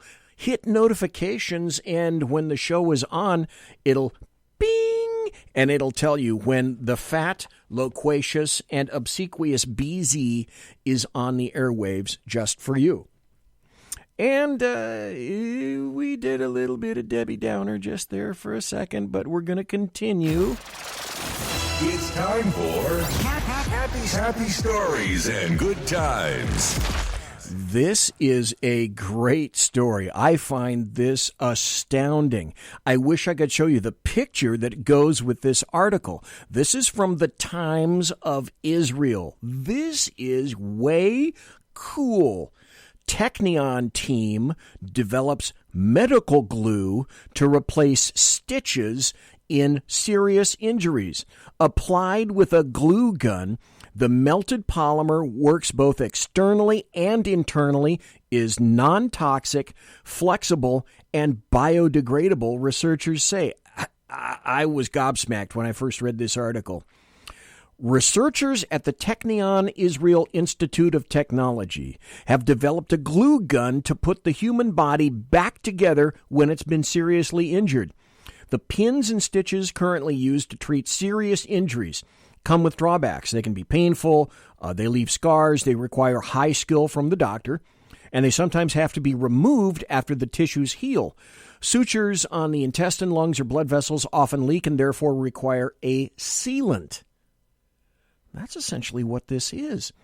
The medical glue that the researchers have developed is a 2-in-1, said Professor Boaz Mizrahi, head of the Biomaterials Laboratory of Technion. It replaces both stitches and the sealant and is good for both external and internal injuries, he said. I'm almost at a lack for words. This is astounding.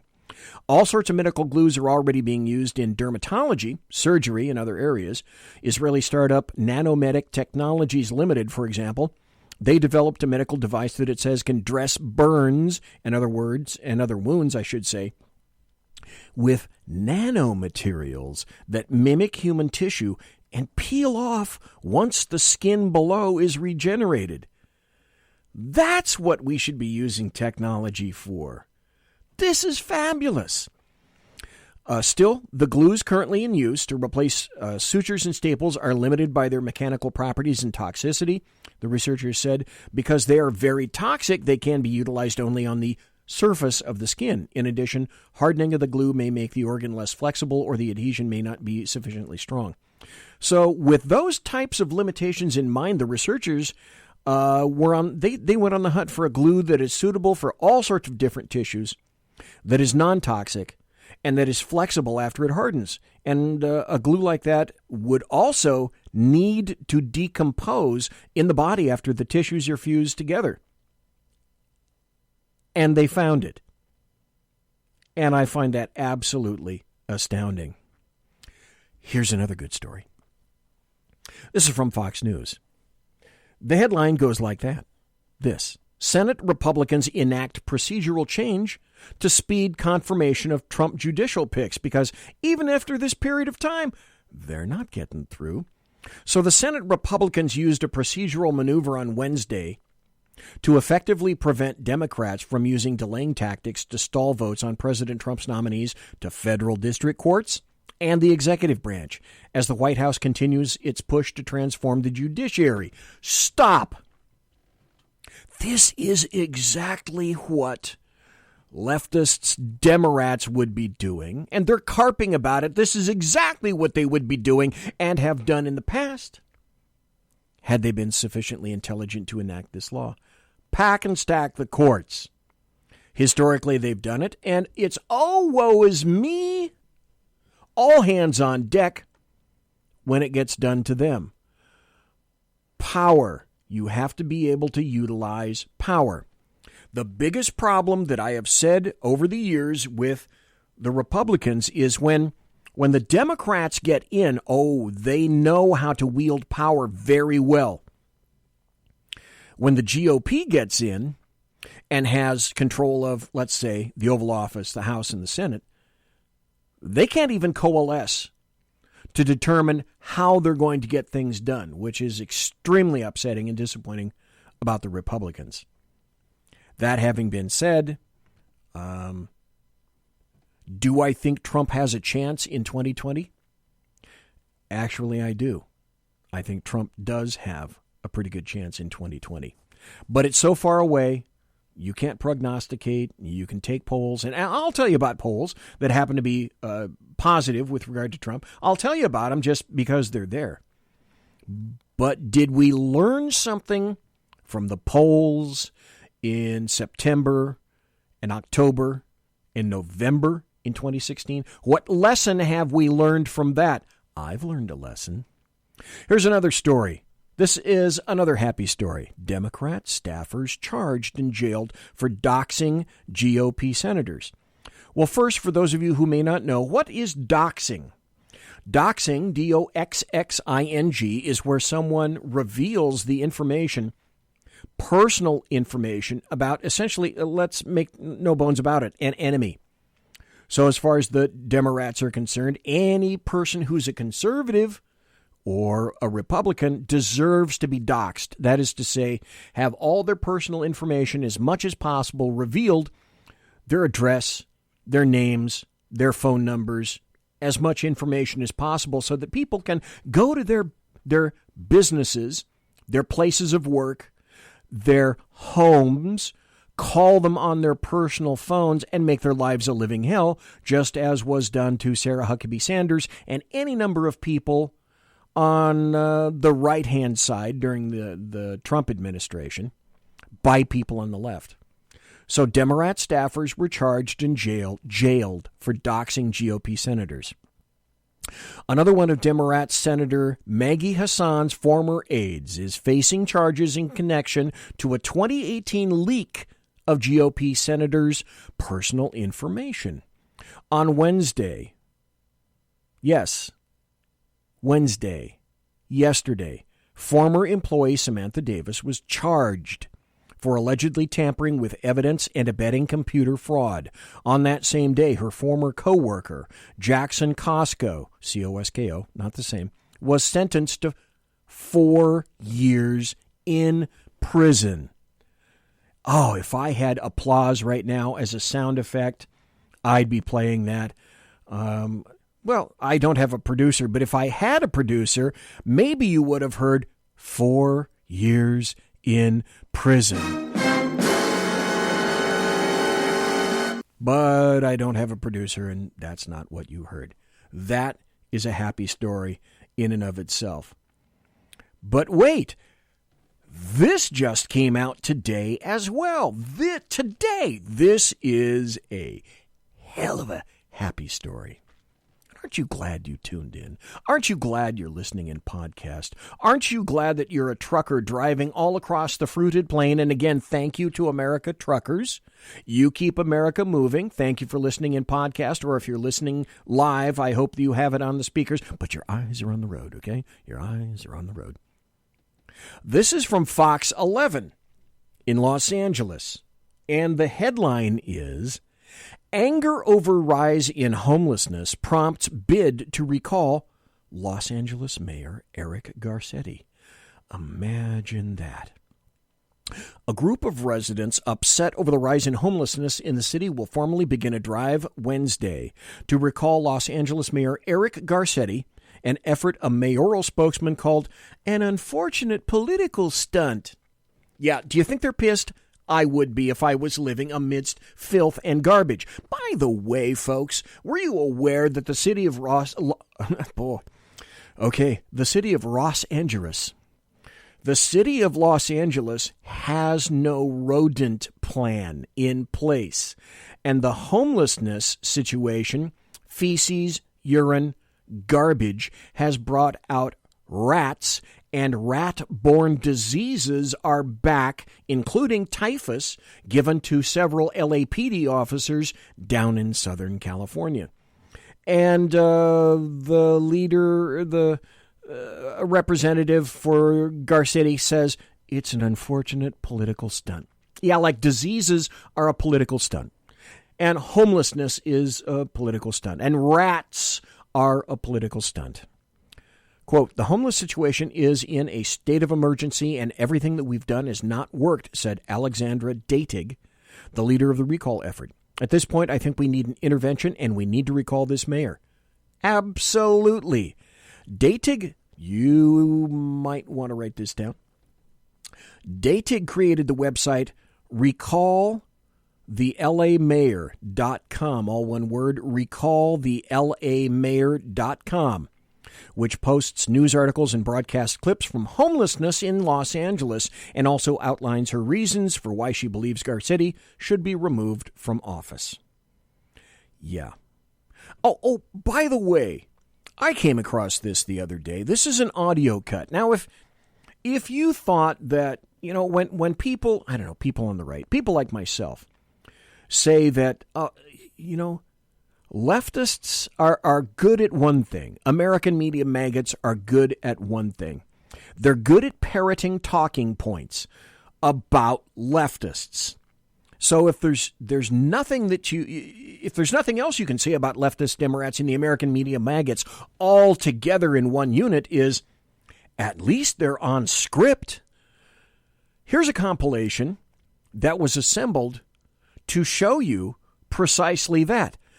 Listen up. I think you'll see some or hear some similarities. Jessica Headley. And I'm Ryan Wolf. Our greatest responsibility is to serve our Treasure Valley communities, the El Paso, Las Cruces communities, Eastern Iowa communities, Mid-Michigan communities. We are extremely proud of the quality, balanced journalism that CBS 4 News produces. Balanced. But we are concerned about the trouble and trend of irresponsible, one-sided news stories plaguing our country. Plaguing our country. The sharing of biased and false news has become all too common on social media.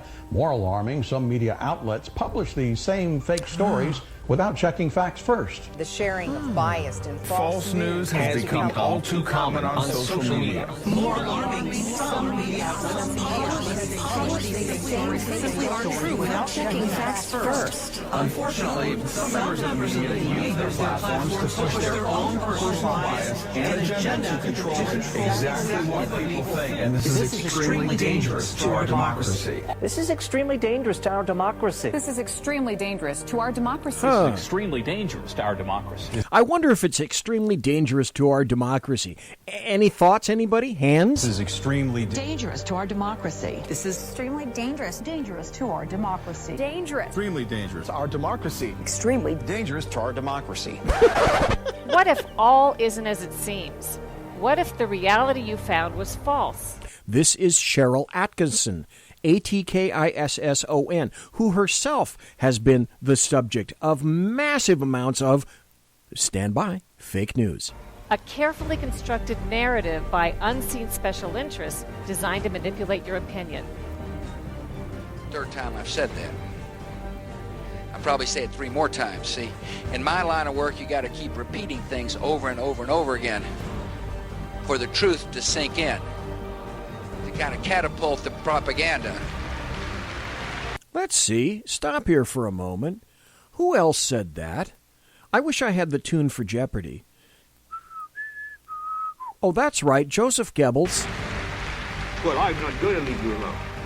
I want you to get mad.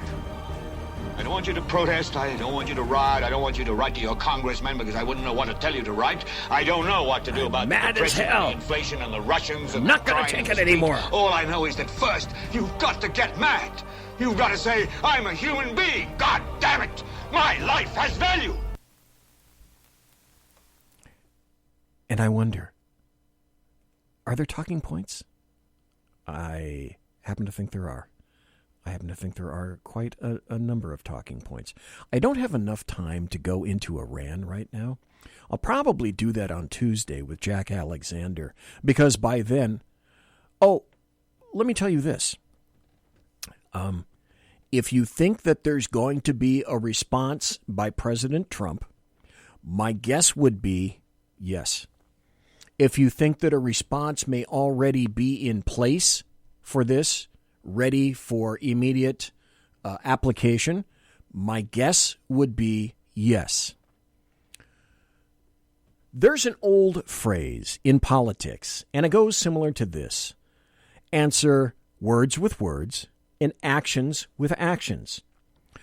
On the media front and on the world stage, I would suggest that that's about to be played out. Now, I was talking about Gil Garcetti and his recall, his potential recall. Here's a story, amazing, from the Los Angeles Times, a left-leaning newspaper that was just released in earlier this month in June by a guy named Steve Lopez. And the headline is, "Homelessness in L.A. is a catastrophe in motion." And this is what struck me. Then he writes, "And our leaders are largely to blame." Well, who are the leaders in Los Angeles? Oh, that's right, leftists and Democrats, aided and abetted by the American media maggots until maybe, just maybe, this Lopez guy, he may have been affected personally by something that the leftists in Los Angeles have done. And maybe he has said something similar to, I think it's gotten to the point where even I have to write something about this. And his story goes like this. Some of them are flat broke. Some are sick. Some work. Some have given up hope. They are homeless in Los Angeles, where mega mansions and shanty towns share the same zip code, and where the dark underbelly of a colossal social breakdown is on full display. In LA City and County, you taxed yourselves to do something about it, and last year alone, $619 million was poured into housing and services. But statistics released Tuesday show that the number of homeless in Los Angeles only grew, a 16% increase in the city and a 12% jump in the county, to a staggering total of nearly 60,000 people without homes. It's fair to wonder what happened. Finally, journalists with an inquisitive mind. That staggers the imagination, to think that journalists are starting to ask questions. Yeah, things must be really bad when you've got Los Angeles Times journalists asking questions. It's fair to wonder what happened and how it's possible to spend all that money only to see the misery multiply and extend deeper into the West Side and the San Fernando and San Gabriel valleys. So the question appears to be, have you been ripped off? More than 20,000 people were brought indoors. So it's not like we got nothing for our investment, but tens of thousands more spilled into the streets or took up residence in vehicles, shelters, and parks. There's a myth that many of them have chosen that life. Some, no doubt, have given up. But to call homelessness a choice is to dismiss the complexities of human frailty. Stop.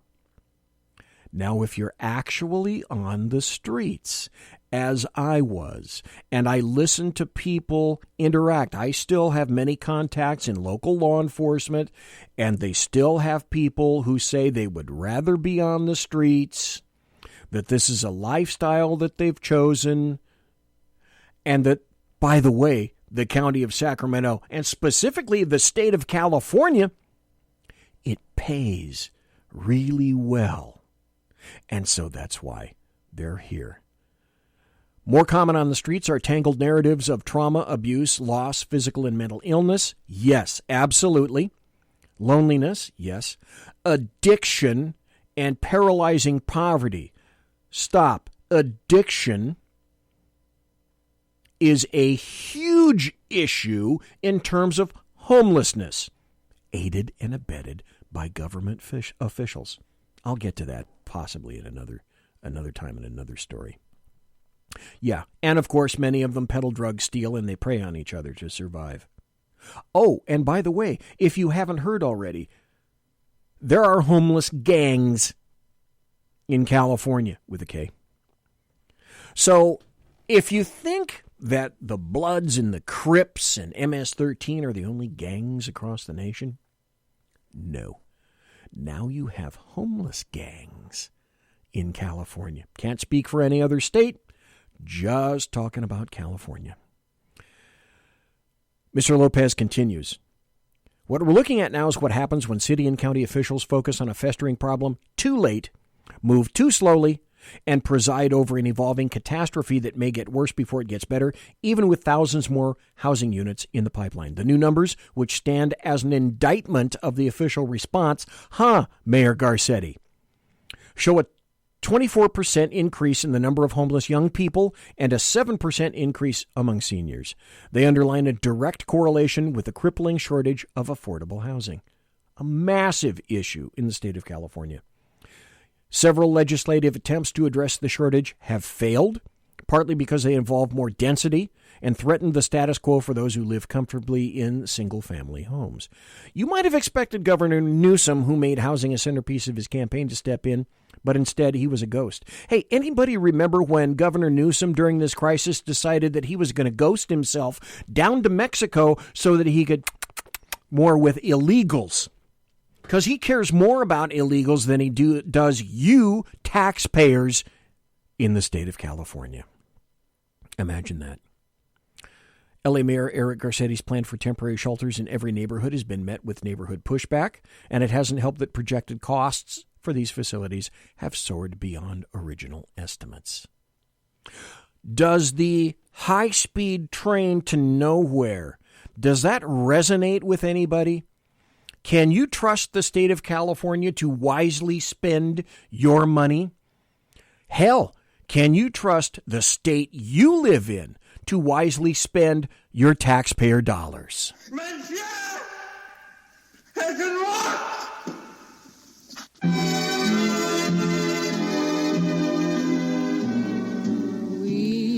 Ladies and gentlemen, boys and girls, children of all ages, thanks for listening to the Bloviating Zeppelin's Berserk Bobcat Saloon radio show, live and direct right here on the SHR Media Network. You want to contact me? You can find me on Twitter at bzep, my blog at bloviatingzeppelin.net.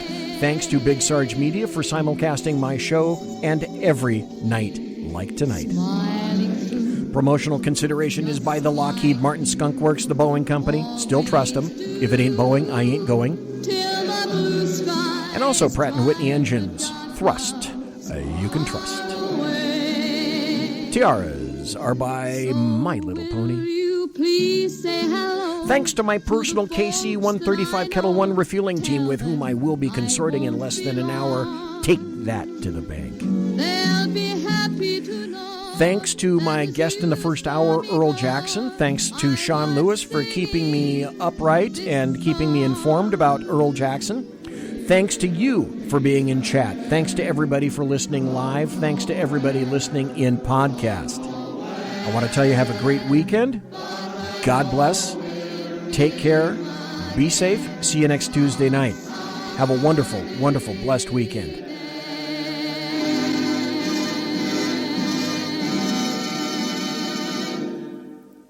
Everybody quiet down now and get some sleep. Good night, everybody. Good night, Mama. Good night, Ben. Good night, everyone. Good night, Mama. Good night, Daddy. Good night, children. Good night, Daddy. Good night, Elizabeth. Good night, John Boy. Good night, Jim Bob. Good night, Jim Bob. Good night, Jim Bob. What's going on? I was asleep. What's everybody doing? Good night, Good night, Jim Bob. Go to sleep.